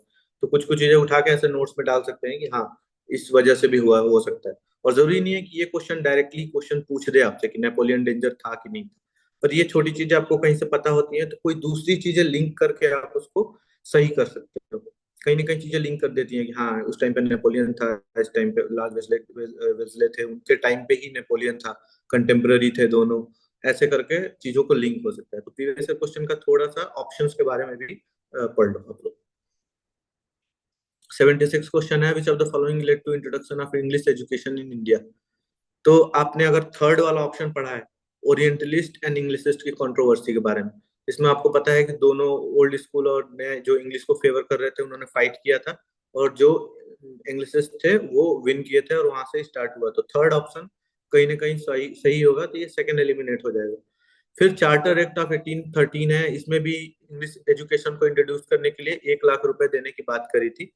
और जो सेकंड ऑप्शन है वो है कि यहाँ पे बात करी गई थी कि 1 लाख रुपए दिया जाएगा, बट 1823 तक दिया नहीं गया, तो इसी पर्टिकुलर चीज को एनफोर्स करने के लिए एक कमेटी बनाई गई थी। तो लिटरली ये भी कहीं ना कहीं सारी चीजें फैक्चुअल है, आंसर 1 2 3 हो जाएंगी। लेकिन वही है कि आपको कम से कम आर्ट एंड कल्चर और मॉडर्न हिस्ट्री, ये चीज अच्छे से जब आप पढ़ रहे हो तो अच्छे से पढ़ना पड़ेगा थोड़ा सा, कि हाँ एटलीस्ट फैक्ट्स को ध्यान से सुना है, ध्यान से देखा है। मॉडर्न हिस्ट्री में तो बहुत सारी चीजें थोड़ा कॉन्सेप्ट बेस्ड होती हैं, फैक्ट और कॉन्सेप्ट का मिक्स होता है। आर्ट एंड कल्चर बहुत ही फैक्चुअल होता है। और आर्ट एंड कल्चर में जैसे आप पीवाईक्यू उठा लो, पीवाईक्यू के सारे क्वेश्चन उठाओ, आप देखो किस किस चीज पे आ रहे हैं। सबसे पहले बुद्धिज्म जैनिज्म पे आ जाता है, बुद्धिज्म जैनिज्म पे एक पीछे क्वेश्चन आ गया, यहाँ बुद्धिज्म पे क्वेश्चन आ गया, तो ये दोनों चैप्टर इंपॉर्टेंट हो जाते हैं। इन दोनों चैप्टर को आप अच्छे से पढ़ो। फिर जो भी ट्रेवलर्स के बारे में बात कर रहा है, ट्रेवलर्स के बारे में अच्छे से पढ़ लो कि कौन आया था, कहाँ आया था। तो ऐसे करके जो पीवाईक्यू में जो स्पेशली जिस चैप्टर्स के बारे में पूछा गया है ना आर्ट एंड कल्चर का, स्पेशली उन चैप्टर्स को आप अच्छे से पढ़ो, उनको अच्छे से याद कर लो थोड़ा सा। बाकी चैप्टर्स को गो थ्रू कर सकते हो क्योंकि सारे फैक्ट हमें याद नहीं हो सकते। नेक्स्ट है 77, इसमें है कि which of the following is an artificial lake. तो थोड़ा सा इसमें दिमाग लगा सकते हैं ये चीज कि हमें आर्टिफिशियल लेक बनाने की जरूरत क्यों पड़ती है। सबसे पहले आर्टिफिशियल लेक बनाने की जरूरत पड़ती है क्योंकि जहाँ पे पानी का इश्यू है। उत्तराखंड और हिमाचल जैसे जगह पे पानी का इतना ज्यादा इशू नहीं है, लेकिन तमिलनाडु जैसे वर्ड जगह आप सुनोगे तो वहां पे थोड़ा सा वाटर स्कार्सिटी का इशू आता है, स्पेशली जो वेस्टर्न घाट एरिया में तमिलनाडु नहीं है वो। तो आप कहीं ना कहीं इस पे कर सकते हो कि आर्टिफिशियल लेक इधर ही बनाया जाता था। आप पुराने लेक्स देख लोगे तो आर्टिफिशियल लेक साउथ में बनाए जाते हैं। ये चीज ये मैंने डिड्यूस किया था जब पहली बार क्वेश्चन पढ़ा था। तो इस मामले में आप ऐसे दो इसमें आ सकते हैं कि ये हो सकता है। उसमें भी आप देखोगे वाटर स्कार्सिटी ज्यादा एरिया कौन है तो तमिलनाडु निकल के आता है, तो यहाँ पे मार सकते हो आपके, हाँ तमिलनाडु है। और कोडाई कनाल कहीं ना कहीं ये न्यू आता है, करंट अफेयर्स में भी आ जाता है, और आर्ट एंड कल्चर की बुक पढ़ोगे उसमें भी है कोडाई कनाल तमिलनाडु का है जो आर्टिफिशियल लेक है। नैनीताल आर्टिफिशियल लेक है नहीं, लिटरली अगर जो नॉर्थ वाले होंगे उनको पता होगा कि रेणुका और नैनीताल दोनों आर्टिफिशियल लेक नहीं है, दोनों पहाड़ जैसे नेचर के बीच में बसा हुआ है। तो ये दो क्वेश्चन तो ऑटोमेटिकली एलिमिनेट हो जाते हैं। और कोई साउथ इंडियन होगा तो उसको भी ये आंसर पता होगा प्रॉपर कि हाँ कोडाई कनाल एक आर्टिफिशियल लेक है।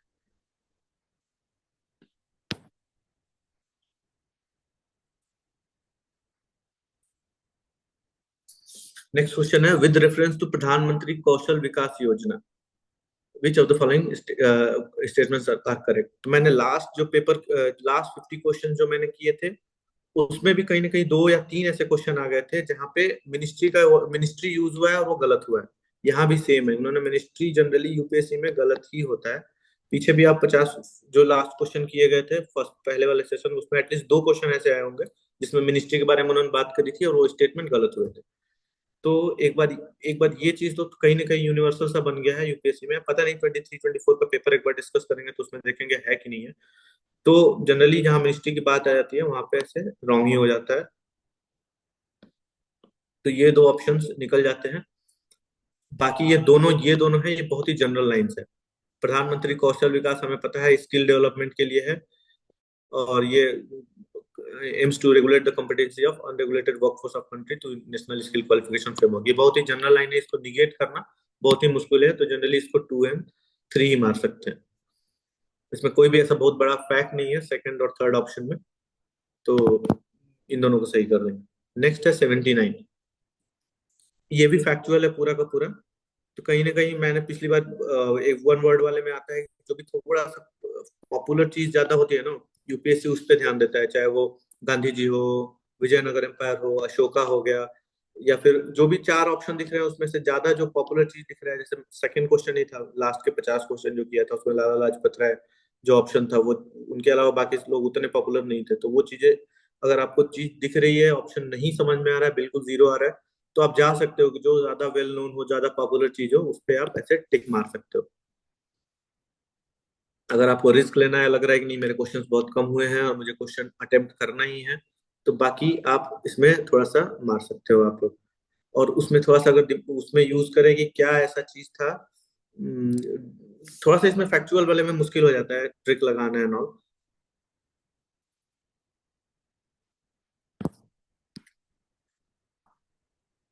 नेक्स्ट है question 80, which of the following event happened earliest. तो इसमें तो बिल्कुल इसमें भी फैक्चुअल है कि आपको पता होना चाहिए कौन चीज कब एस्टेब्लिश हुआ था। और ये क्वेश्चंस आते हैं आपको ये बताने के लिए कि आगे से जब भी आप पढ़ाई करो तो आपको ये ईयर्स वाले पे ध्यान देना है कि किस पर्टिकुलर ईयर याद भी नहीं करना है आपको, पर आपको पता होना चाहिए कि किस पर्टिकुलर ईयर में ये चीज हुआ था और कैसे हुआ था। तो कुछ चीजें तो बहुत ईजी है, जैसे कि आर्य समाज कब स्टैब्लिश हुआ था ये तो हम पढ़ते ही है मॉडर्न हिस्ट्री में, उसका याद करना बहुत जरूरी है। हमें जो चीजें याद नहीं हो सकती हैं वो ये है दोनों। ठीक। तो ये हमें पता है कि 1875 में हुआ था। सत्येंद्रनाथ टैगोर फर्स्ट आईसीएस बने थे, वो कब हुए थे 1863 में, ये भी हमें पता था।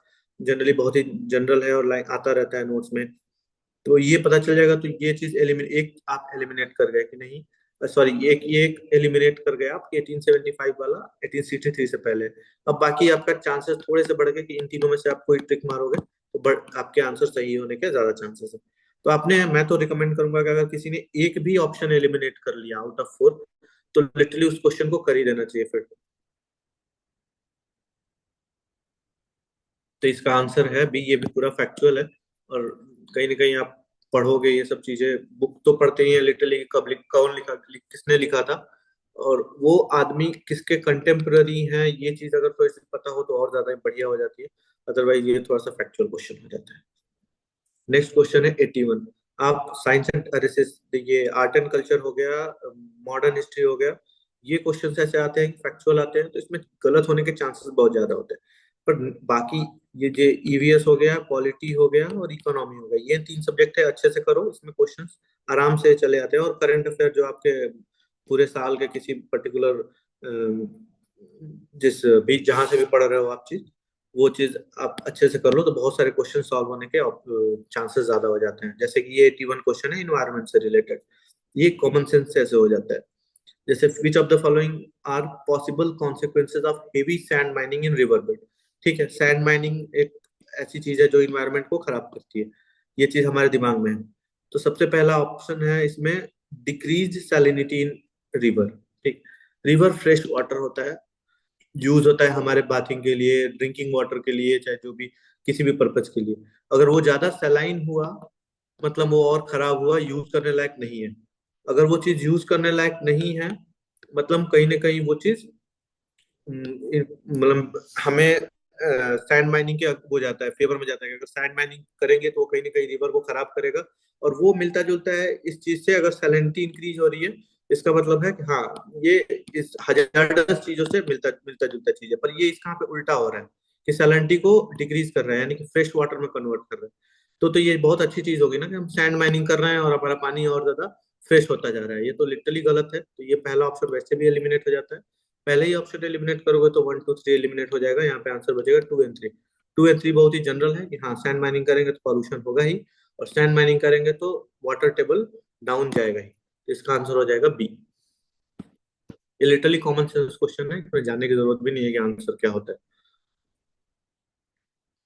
सिमिलरली 82 क्वेश्चन, 82 क्वेश्चन में मैंने वर्ड बोला था कि अगर ड्रास्टिकली एकदम पर्टिकुलरली किसी चीज का एकदम निगेट कर रहा है कि ये चीज हो ही नहीं सकता, तो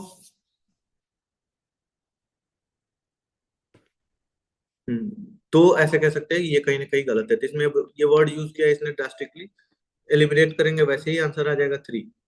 लेकिन आगे पढ़ते हैं, soil does not play any role in sulphur cycle. तो ये भी एकदम वेग सा क्वेश्चन वर्ड हो गया, कोई रोल प्ले ही नहीं करता। इसमें भी इन्होंने नॉट वर्ड यूज किया है और एकदम फोर्स करने की कोशिश की है कि ये चीज नहीं हो सकता थी। फर्स्ट एंड सेकंड गलत ही है, आंसर 3 ओनली होगा। 3 में है कि irrigation over period time can, ये कैन यूज कर रहे हैं वर्ड, तो अगर पॉलिटी छोड़ दें तो कैन वर्ड और कहीं यूज कर रहे हैं, तो थोड़ा सा आप ये सोच सकते हो कि वो सही होने के चांस हाई है। Next is page, partnership for action on green economy page. ये यूएन का मैकेनिज्म है। अब इसमें बोला गया है कि ये कब आया था, तो सबसे पहला ऑप्शन है हमारा अर्थ समिट ऑन सस्टेनेबल डेवलपमेंट 2002। तो ये हमें पता नहीं है, हमने होल्ड कर दिया कि हो सकता है यहाँ भी हो यहाँ ना भी हो। सेकेंड ऑप्शन है UN conference on sustainable development 2012, ये भी हमें नहीं पता है, इसको भी होल्ड कर दिया। तो थर्ड ऑप्शन है UN framework convention on climate change 2015 Paris. Paris convention ऐसा चीज है जो लिटरली हमने सबने पढ़ा होगा और कहीं ना कहीं उसको डिटेल में पढ़ा होगा। मेंस के क्वेश्चन में भी आ रहा है काफी टाइम से और प्रीलिम्स में भी आया है काफी बार इससे रिलेटेड। तो हमें सबको पता होगा कि हाँ इसमें क्या क्या चीजें हुई थी, लेकिन हमने कभी नहीं सुना कि पेरिस एग्रीमेंट में कुछ पेज रिलेटेड कोई चीज बात हुई थी हमारे यहाँ। ठीक, तो ये भी चीज ये चीज हटा सकते हैं कि नहीं, यहाँ तो नहीं सुना है कभी। नेक्स्ट है world sustainable development summit new Delhi. New Delhi में पर्टिकुलर कोई चीज हुई हो, मैकेनिज्म, और वो भी हमें ना पता हो, ये भी थोड़ा गलत। जितने भी करंट अफेयर होते हैं या फिर कोई भी बुक होती होगी उसमें अगर इंडिया ने कोई चीज इनिशिएट करी है या कोई चीज इंडिया पे कहीं समिट में कहीं हुई है, तो वो लिटरली कहीं ना कहीं हाईलाइट हो जाता है। पर हमने कहीं ना कहीं देखा कि यहाँ पे भी कुछ नहीं है, तो फिर हमें ये इन दोनों में थोड़ा सा देखना पड़ेगा कि कौन सा है। और इन दोनों में भी थोड़ा सा ज्यादा इंपॉर्टेंट पेज रिलेटेड हो जाता है 2012 वाला, 20 इयर्स वाला जो हुआ था। ये दोनों डाउटफुल है, इसमें नहीं बोल सकते कौन सा सही है कौन सा सही नहीं है। ये आपको फिर इंटेलिजेंट गेस लेना पड़ेगा इसमें से, अपना मैकेनिज्म लगा के, जो भी आपने प्रीवियस आपका नॉलेज है, दिमाग है, उसको यूज करना है कि इसमें से क्या हो सकता है क्या नहीं हो सकता है। तो इसका आंसर जनरली बी है। और ये आप ये वाला कॉन्फ्रेंस आप पढ़ोगे, रियो+20 जो कॉन्फ्रेंस है वो आप पढ़ोगे, तो इसमें ये पेज के बारे में बात है, बात किया हुआ है वहां पे, और आराम से आप टिक लगा भी सकते हो उसको।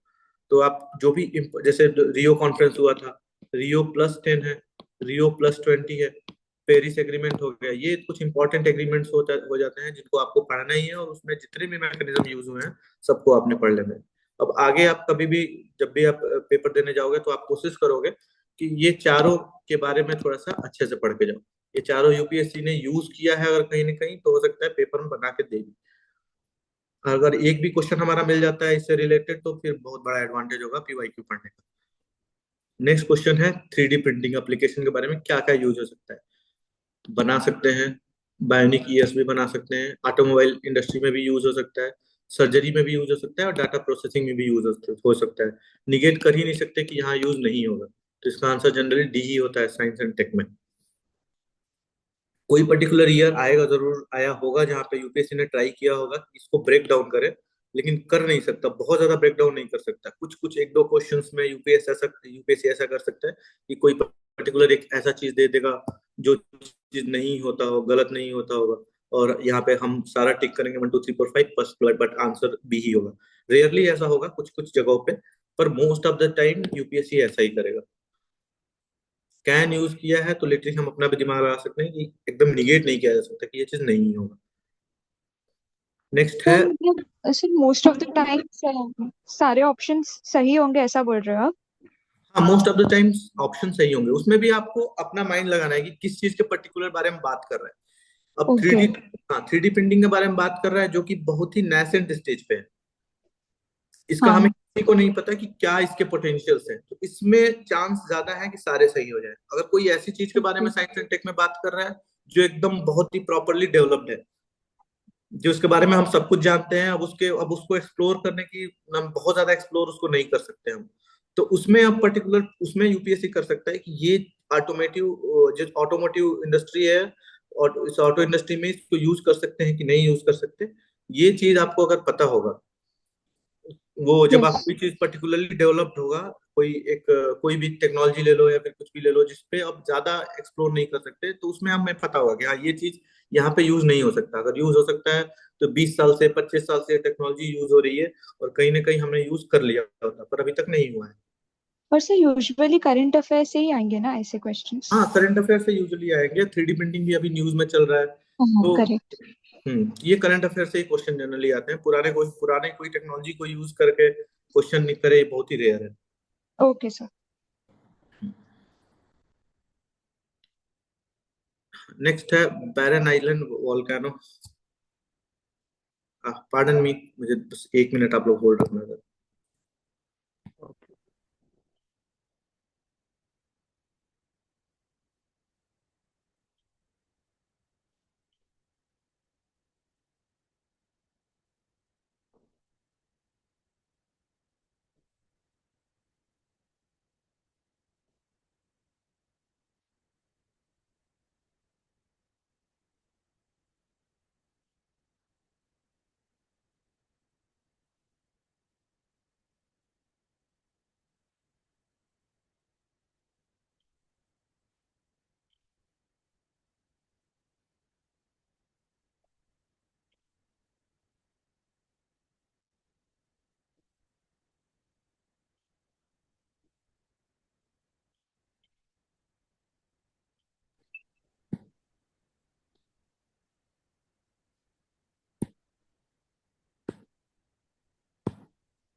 It's visible now? Yes yes. Okay, हाँ नेक्स्ट क्वेश्चन है 85। The Barren Island volcano is an active volcano located in Indian territory। तो इंडियन टेरिटरी में जो भी वोल्केनोज हैं, हमें पता होना चाहिए कि हाँ एक ही वोल्केनो है पूरे इंडिया में जो इस समय एक्टिव है, और 2017 में ये थोड़ा सा एक्टिव हुआ था ऐसे थोड़ा सा वोल्केनो, तो उस टाइम पे ये करंट अफेयर्स में था कि बैरन वोल्केनो थोड़ा सा एक्टिव हुआ है। तो उस समय जो भी थे उनको तो पता ही होगा कि करंट अफेयर में बहुत ज्यादा आ जाता है कि हाँ एक्टिव हुआ है, पर आज के टाइम से देखें कि अगर ये पर्टिकुलरली हमें पता भी नहीं है कि कैसे होगा कैसे नहीं होगा, तो इसका अगर सेकंड ऑप्शन आप पढ़ोगे तो इसमें जैसे कि बता दिया, पिछले भी क्वेश्चन में कही जाता, बहुत चीजें बहुत ज्यादा एक्यूरेट दे दिया कि हाँ पर्टिकुलरली इसी दिन को होगा, पर्टिकुलरली इतना परसेंट ही है, पर्टिकुलरली इतना किलोमीटर ही है, तो उसके चांसेस बहुत हाई हो जाते हैं कि वो गलत होगा, क्योंकि बैरन आइलैंड ग्रेट निकोबार से 140 किलोमीटर एग्जैक्ट है, ये थोड़ा सा बताना मुश्किल है। क्योंकि लिटरली अगर हम नहीं बैरन आइलैंड को तो मिडिल से देख रहे हो या फिर साइड से देख रहे हो, ये बहुत ही मतलब वेग सा है कि इतना ही किलोमीटर होगा। हो सकता है 141 भी हो सकता है 140.5 भी हो। तो अगर यूपीएससी का किसी ने यूज किया, वो ये 140 होगा भी नहीं, बहुत क्लोज भी वो देंगे नहीं। जो भी यूपीएससी का पेपर मेकर जो भी होगा वो 140 किलोमीटर नहीं देगा। अगर वो 200 है, 250 है या फिर 1000 है, तभी जाके वो 140 बनाएगा। वो 145 को 140 कभी नहीं करेगा। तो जनरली ये चांसेस होते हैं बहुत ज्यादा कि ये गलत हो जाएगा। तो यहाँ से ये वाला ऑप्शन हमने हटा दिया 2 और 3। Last time Barren Island volcano erupted in 1991 and it has remained inactive since then। तो फिर उस समय अगर न्यूज में उस समय था, वो एक्टिव हुआ था तभी न्यूज में था, तो ये ऑप्शन वैसे ही गलत हो जाएगा। तो फिर अभी के हिसाब से आप देखोगे तो ये क्वेश्चन समझ में नहीं आएगा, पर उस टाइम का करंट अफेयर का क्वेश्चन है तो आपको समझ में आ जाएगा कि हाँ ये सही है। और हमें जब भी आप ज्योग्राफी पढ़ोगे तो आपको पता चलेगा कि बैरन आइलैंड ही एक एक्टिव वॉल्केनो है हमारे इंडियन टेरिटरी में। वॉल्केनो हमारे इंडियन टेरिटरी में बहुत है, निकोबार में भी है, लेकिन एक्टिव वॉल्केनो सिर्फ एक ही है, बैरन आइलैंड। तो ये चीज आराम से करंट अफेयर से हो जाएगा। नेक्स्ट क्वेश्चन है दिस प्रोसोपिस जूलीफ्लोरा। तो ये चीज तो आप देख लो, इसमें फ्लोरा वर्ड यूज हुआ है, तो इतना समझ में आ जाएगा कि ये कुछ प्लांट से रिलेटेड है। अब इसके बारे में आप पढ़ो, ये बहुत ही न्यूज में रहता है, अभी भी करंट अफेयर में है। ये क्या है, इन्वेजिव स्पेसीज है, तो ये फैक्चुअल है। पर लिटरली अगर इसके बारे में बात करें कि it's extract is widely used in cosmetics.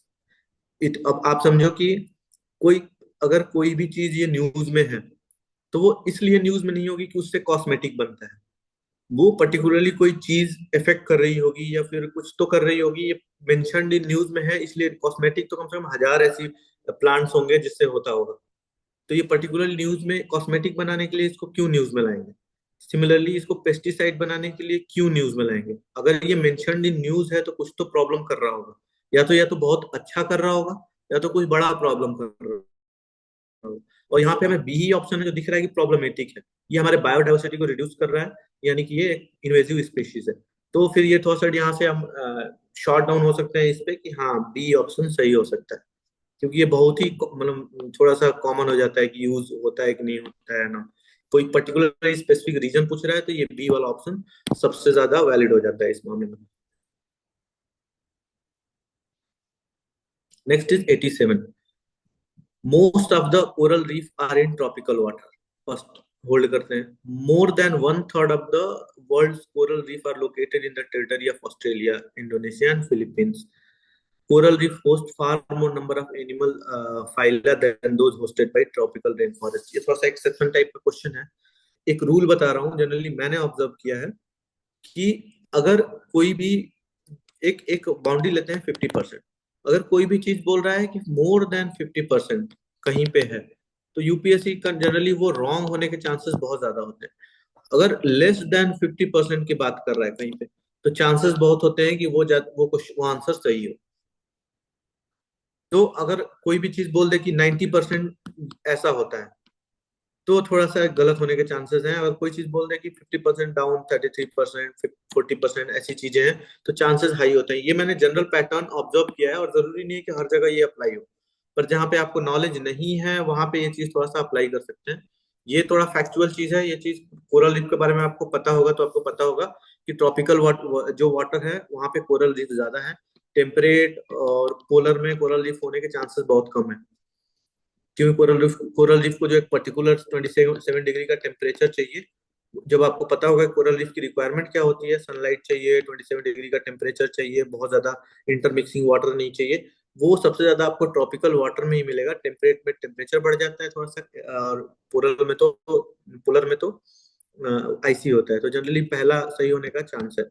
Second है more than 1/3 of the world's coral reef are located in territories of Australia, Indonesia and Philippines. तो आप पढ़ोगे जब ग्रेट बैरियर रीफ के बारे में आपने पढ़ा होगा कि ग्रेट बैरियर रीफ है ऑस्ट्रेलिया का, वो सबसे बड़ा हमारा कोरल रीफ का एक लार्ज चंक है। वो इतना बड़ा है कि इवन स्पेस से भी दिखता है। तो हम इसको डिड्यूस कर सकते हैं कि हाँ, जब बोल सकता है 1/3 वहां पे है तो हो सकता है हो second option. Coral reef host far more number of animal phyla than those hosted by tropical rain forest. तो ये भी चीज सही है। ये लिटरली ये चीजें मैंने पढ़ी हुई हैं और बहुत ही कॉमनली लिखी होती है। कोरल रीफ का जहां भी टॉपिक आता है वहां पे ये चीज लिखा होता है। तो ये आप नॉलेज से कर लोगे तो आप सही है। गेस करने जाएंगे तो यहाँ बहुत सारी चीजें गलत हो सकती हैं अगर हम पुराने पैटर्न का ट्रिक यूज करने जाएं। और ये बहुत ही कॉमन चीज है कोरल रीफ के बारे में, तो इसमें गेस करने का कोई मतलब भी नहीं। तो इसका आंसर हो जाएगा 1, 2 एंड 3। नेक्स्ट है momentum for change climate neutral now. इसमें बहुत ज्यादा इसमें एलिमिनेट नहीं कर सकते, फैक्चुअल क्वेश्चन है। तो इसमें एक जो सबसे एलिमिनेशन वाला पॉइंट हो सकता है वो है डब्ल्यूएमओ के बारे में। डब क्लाइमेट से रिलेटेड चीजों का डब्ल्यूएमओ का स्कोप नहीं है, तो ये एलिमिनेट कर दिया हाँ कि वर्ल्ड मेट्रोलॉजिकल ऑर्गेनाइजेशन नहीं है ये चीज। और बाकी इन तीनों में आईपीसीसी हो गया, यूनेप हो गया, यूएन ट्रिपल एफ सी हो गया, इन तीन चीजों में आपको जाना है कि इसमें से कौन सा मार सकते हैं। अगर मैं होता, मेरे को अगर टिक करना हो तो इसमें जो सबसे ज्यादा मुझे पॉपुलर टाइप दिख रहा है मैं उसमें मार दूंगा, रिस्क लूंगा इस पे। बाकी दोनों को छोड़ दूंगा। यूएन एफ ट्रिपल सी है जो ये सबसे ज्यादा पॉपुलर इसमें बॉडी हो जाती है, क्योंकि जितने भी कॉप हो जाते हैं, कॉप 15, पेरिस एग्रीमेंट, ये सब यही कराती है। ये एक ऑर्गेनाइजेशन हुआ, ये भी ऑर्गेनाइजेशन हुआ, एक बड़ी बॉडी हो जाती है जनरली। तो ये मैं मार दूंगा। पर जनरली आपको अगर लग रहा है कि नहीं समझ में आ रहा है और आपने एडिक्वेट अमाउंट ऑफ क्वेश्चंस कर लिए हैं, you can skip that question. ये भी art and this modern history है, प्रॉपर फैक्चुअल है। इसको आपको पता है तो आप कर पाओगे, नहीं पता है तो फिर मुश्किल हो जाएगा। और ये कहीं कहीं ना कहीं 3 to 4 टाइम्स मेंशन्ड है ये चीज हमारे पूरे मॉडर्न हिस्ट्री में।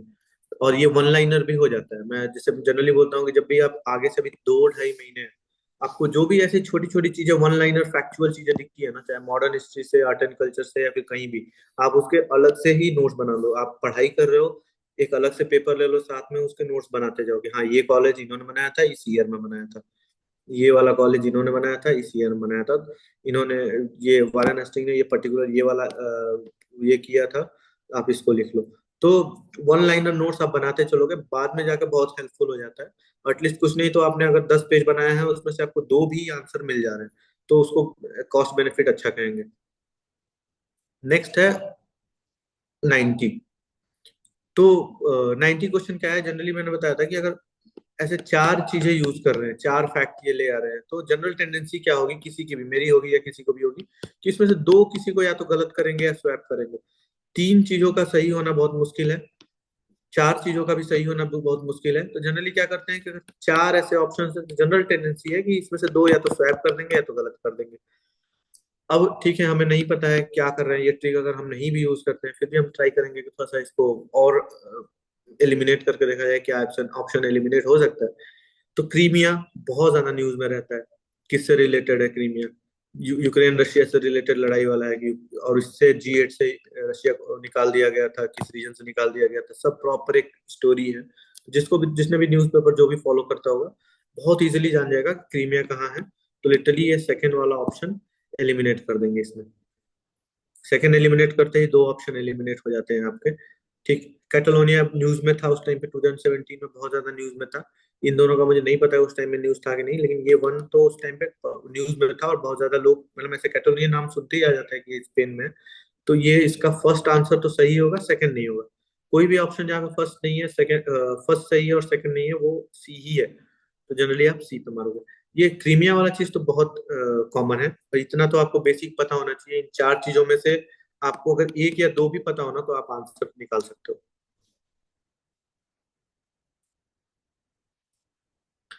नेक्स्ट है ये भी बहुत ही कॉमन है, पॉलिटी में ही लिखा गया है कब क्या क्या हुआ था। ये एयर इंडिया वाला चीज है। ये लिटरली मैंने नहीं किसी पर्टिकुलर बुक में पढ़ा हुआ है कि कब हुआ था, बट ये तीनों चीज तो हमें पता है कि हाँ, कम्युनिस्ट गवर्नमेंट जो पहली थी वो 1957 में आई थी। गोवा इंडिया का पार्ट 1961 में बन गया था, और 1955 में एसबीआई बन के आ गया था। तो अब आपको 3 चीजें एटलीस्ट पता है, तो फिर उसमें भी आप आराम से ये पैटर्न लगा सकते हो कि हाँ 3, 2, 1 के बाद 4 आया था। ये इकोनॉमी का है, इसमें पता चल जाता है कि हाँ आरबीआई कब बना था, एसबीआई कब बना था।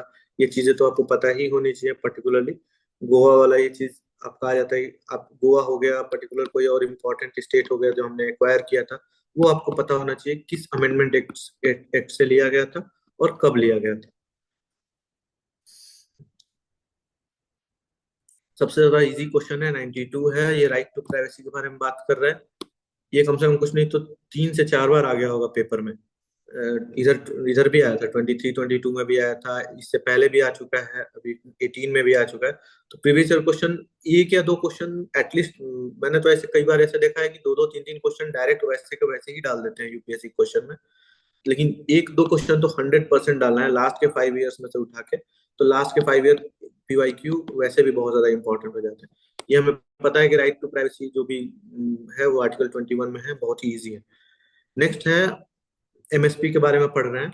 एमएसपी दिया जाता है पर्टिकुलरली कि कोई जो गरीब फार्मर है या फिर फार्मर जो बहुत ज्यादा एडवांस नहीं है उनके लिए ही होता है। तो हम इसमें कॉमन सेंस लगाएंगे कि एमएसपी जनरली दिया जाएगा उन क्रॉप्स के लिए जो जनरली ग्रो किए जाते हैं, ना कि ऐसे कि बहुत हाई फाई एडवांस क्रॉप्स के लिए जो नॉर्मल फार्मर्स नहीं यूज करते हैं। प्लांटेशन वालों के लिए एमएसपी नहीं दिया जाता है, प्लांटेशन क्रॉप वगैरह यूज करते हैं उनके लिए एमएसपी उन्हीं को दिया जाएगा जो नॉर्मल छोटे फार्मर्स हैं और जो गांव में ऐसे जो भी चीजें उगती हैं उनके लिए। तो हम इसमें से ऑप्शंस देखेंगे कि कौन कौन सा ऑप्शन एलिमिनेट हो सकता है। तो एक यहाँ पे कॉफी दिख रहा है आपको, कॉफी एक प्लांटेशन क्रॉप है और प्लांटेशन क्रॉप के लिए एमएसपी क्यों देंगे, तो सबसे पहले ऑप्शन जो एलिमिनेट होता है ये 3-3-3। सिमिलरली अरीका नट हो गया, अरीका नट भी एक प्लांटेशन क्रॉप हो गया और नॉर्मली खेतों में नहीं उगाया जाता है और इसके लिए एमएसपी लिटरली एक्सपेक्ट नहीं किया जा सकता है, नहीं एमएसपी नहीं एमएफपी। तो अरीका नट भी हटाए तो यहाँ से 1-1-1 चला गया। टर्मरिक भी ऐसे सिंपल आ गया, टर्मरिक के लिए एमएसपी क्यों दिया जाएगा, तो टर्मरिक भी एलिमिनेट करते हैं, 7-7 ये दोनों तो निकल ही जा रहे हैं। तो ऐसे देख सकते हैं कि हाँ ये जो बहुत ही ऐसे प्लांटेशन क्रॉप्स हो गया या फिर ऐसे क्रॉप्स हो गए जो लार्ज स्केल पे लार्ज फार्मर्स ग्रो करते हैं उनके लिए एमएसपी नहीं होता है। तो आराम से ये इजीली आंसर इसका निकाल सकते हैं। इसमें तो जनरली क्या है कि एक भी चीज आपको पता हो तो एलिमिनेट हो जाता है फटाक से। Pakhui wild life sanctuary news में था उस टाइम पे, अरुणाचल में है, आपको पता आपको पखुई पता होना चाहिए कहाँ पे है। बाकी जो भी अब अरुणाचल में आपने देख लिया कि पखुई है, और आप ये भी चीज देख रहे हो कि मणिपुर, मेघालय, नागालैंड, अरुणाचल, इन 4 जगहों पे यूपीएससी फोकस कर रहा है। तो आपको अरुणाचल के जितने भी wild life sanctuary, national park और टाइगर रिजर्व है एटलीस्ट पता होने चाहिए। मणिपुर के भी निकाल के आप कहीं नोट कर लो, मेघालय और नागालैंड के भी। ठीक, वो यूपीएससी मध्य प्रदेश का और आंध्र प्रदेश का और तमिलनाडु का पूछेगा, बहुत रेयर है क्योंकि यूपीएससी को पता है कि ऐसे बहुत ही थोड़ा सा बायसनेस हो जाएगी कि अगर वो यूपी के पूछ रहा है कि यूपी में कितने टाइगर रिजर्व हैं, ये कौन कौन से हैं, थोड़ा सा बायसनेस हो जाएगी। यूपी के बच्चों को पता होगा वो चीज, लेकिन ये नॉर्थ ईस्ट पे ज्यादा फोकस करता है यूपीएससी इसलिए कि वहां से बहुत कम लोग आते हैं यूपीएससी में, और पर्टिकुलरली अगर उनको एडवांटेज भी मिल रहा है तो यूपीएससी चाहेगा कि हाँ वहां उधर के लोगों को एडवांटेज मिले ताकि वो भी सर्विसेज में आए। तो इसलिए वो जनरली हमारे नॉर्थ इंडिया और साउथ इंडिया का बहुत ज्यादा वो नहीं करेगा। इवन साउथ इंडिया का भी वो चीज यूज करते हैं उन उन जगहों का जहाँ बहुत ज्यादा इसका यूपीएससी का ट्रेंड नहीं है, क्योंकि वो जनरली एक वो प्लेटफॉर्म ऐसा रखना चाहते हैं जो सबके लिए इक्वल हो। तो नॉर्थ ईस्ट पे इसलिए थोड़ा ज्यादा फोकस करते हैं। तो नॉर्थ ईस्ट का बारे में आपको एटलीस्ट सब कुछ पता होना चाहिए।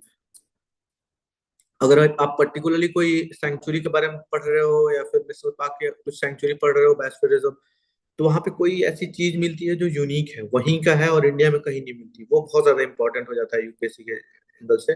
उत्तराखंड में भी जैसे कोई ऐसे जानवर आया था अभी न्यूज में, और वो पेपर में भी आया था। तो आप ये चीज पता कर रहे हैं ना कि कोई ऐसा भी स्पेसीज है क्या जो पर्टिकुलरली एक ही जगह पे पाया जाता है, वो ऑल ओवर इंडिया में।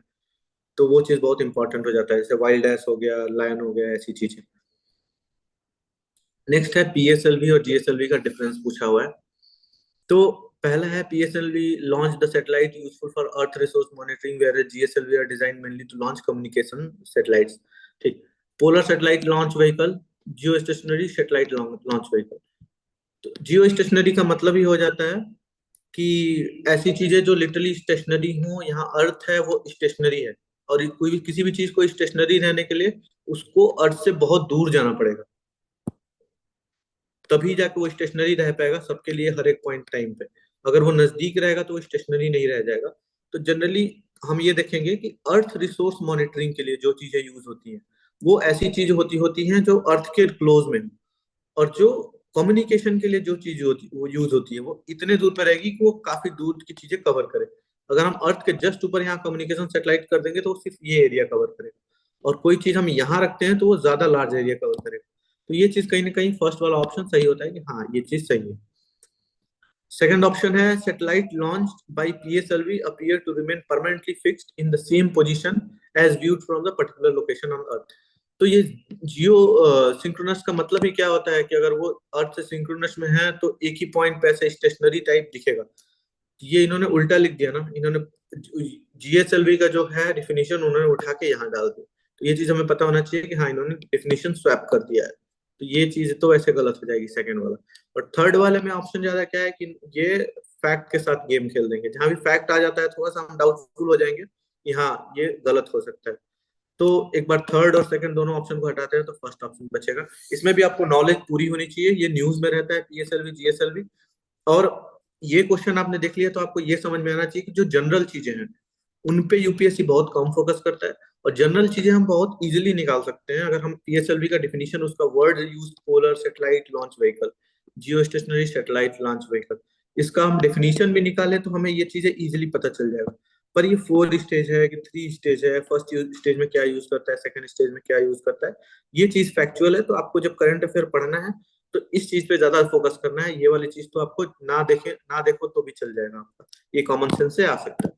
तो आगे से आप जब भी पेपर क्वेश्चन पढ़ेंगे तो ये चीज ध्यान देंगे कि हमें पढ़ना एग्जैक्टली क्या है। नेक्स्ट क्वेश्चन 96, यहाँ लिटरली वर्ड यूज किया स्टीडली। मैंने बताया था कि जहाँ भी स्टीडली वगैरह ऐसे वर्ड यूज करते हैं वो गलत होने के चांसेस ज्यादा होते हैं। और ये है पब्लिक सेक्टर बैंकिंग के बारे में लिखा हुआ है कि to put the public sector bank in order the merger of associate bank with the parent state bank India has been affected.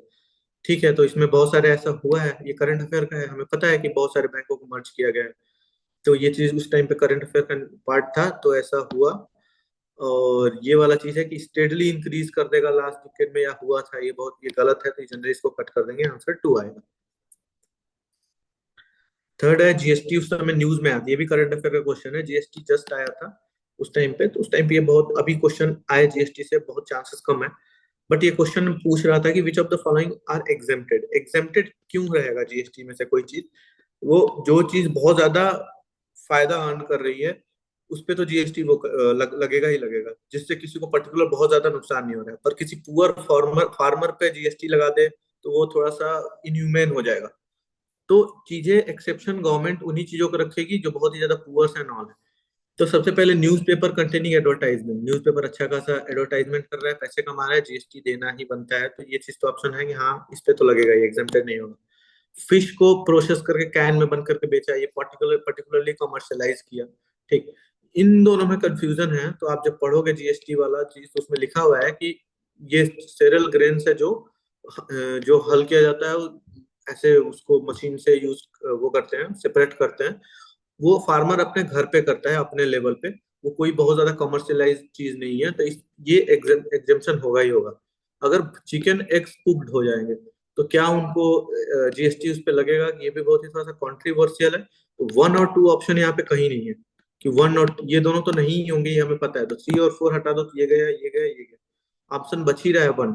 और एक बार ये सोचे चिकन एग्स जो है कुक्ड है, तो ऐसा हो सकता है कि 5 स्टार होटल में इसको कुक करके दिया गया हो तो उस पर GST लगना ही लगना है, पर ये चीज तो 5 स्टार होटल या फिर कहीं नहीं होगा ना।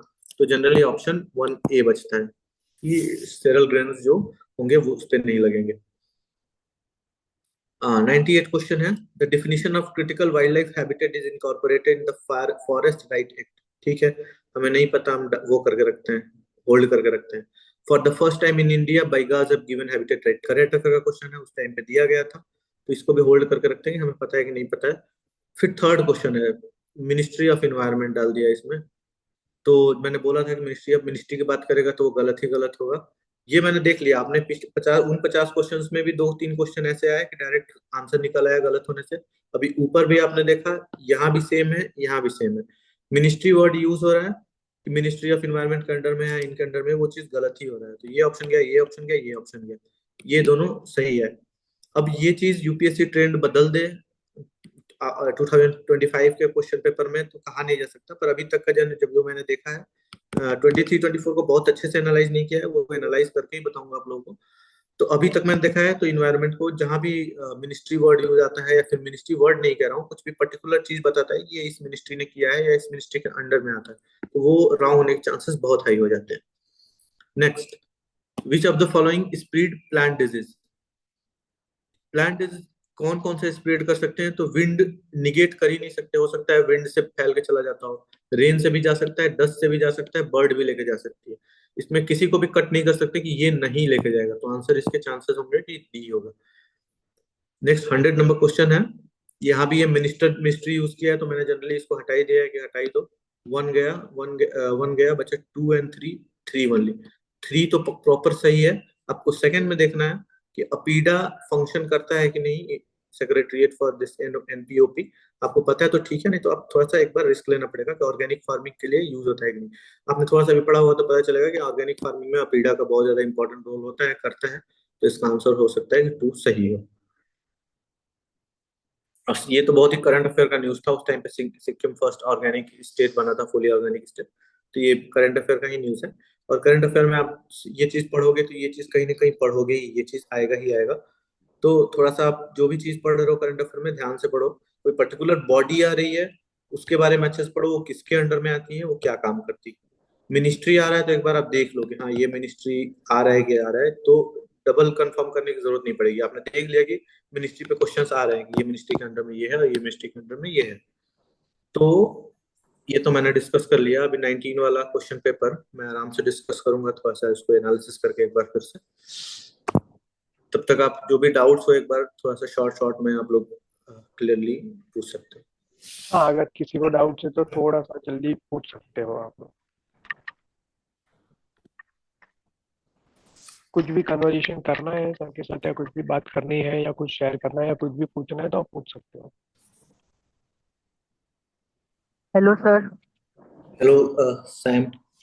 सर ये मिनिस्ट्री वाले ये मतलब हमेशा रॉन्ग ही होता है ना, मिनिस्ट्री वर्ड्स आकर तो। अभी अभी तक हमने 100 क्वेश्चंस लगाए, अभी तक उसमें से 6 या 7 ऐसे आए जो मिनिस्ट्री थे और सारे रॉन्ग थे।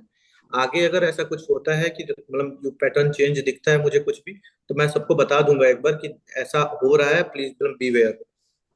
पर अभी के लिए तो अभी जब तक ये कर रहे हैं, आगे जब तक आता रहेगा 2021 तक मैंने अच्छे से देखा है पेपर को, तो वहां पे मिनिस्ट्री का जनरली गलत ही आता है।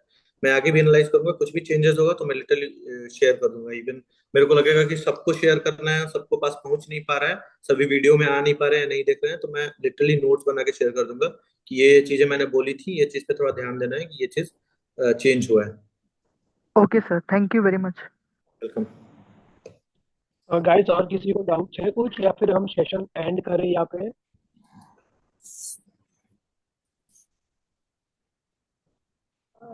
आई गेस किसी सर आप ही एंड कर लीजिए, आई थिंक तो अभी कोई डाउट्स तो है नहीं।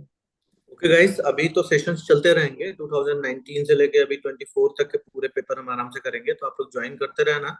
और नहीं ज्वाइन कर पाओ तो आप वीडियो भी देख लेना, वीडियो आप तक पहुंच जाएगा। और जो भी डाउट्स हैं आप बचा के, अगर लग रहा है कि अभी नहीं पूछ सकते या फिर कंफ्यूजन है या फिर बाद में भी आ रहे हैं, तो आप कहीं राइट अप कर लो। नेक्स्ट 2-3 दिन में फिर से आऊंगा, 50 क्वेश्चन फिर करेंगे 2019 वाला, तो आप लोग आराम से पूछ लेना। और थोड़ा सा टाइमिंग का इशू क्या है कि मेरा लिटरली मैं जॉब पे हूँ, तो बहुत मुश्किल हो जाता है टाइम निकालना। तो मैं एक शॉर्ट नोटिस पे ही बुलाता हूँ कि हाँ 4 घंटे 5 घंटे पहले मैं बता दूंगा।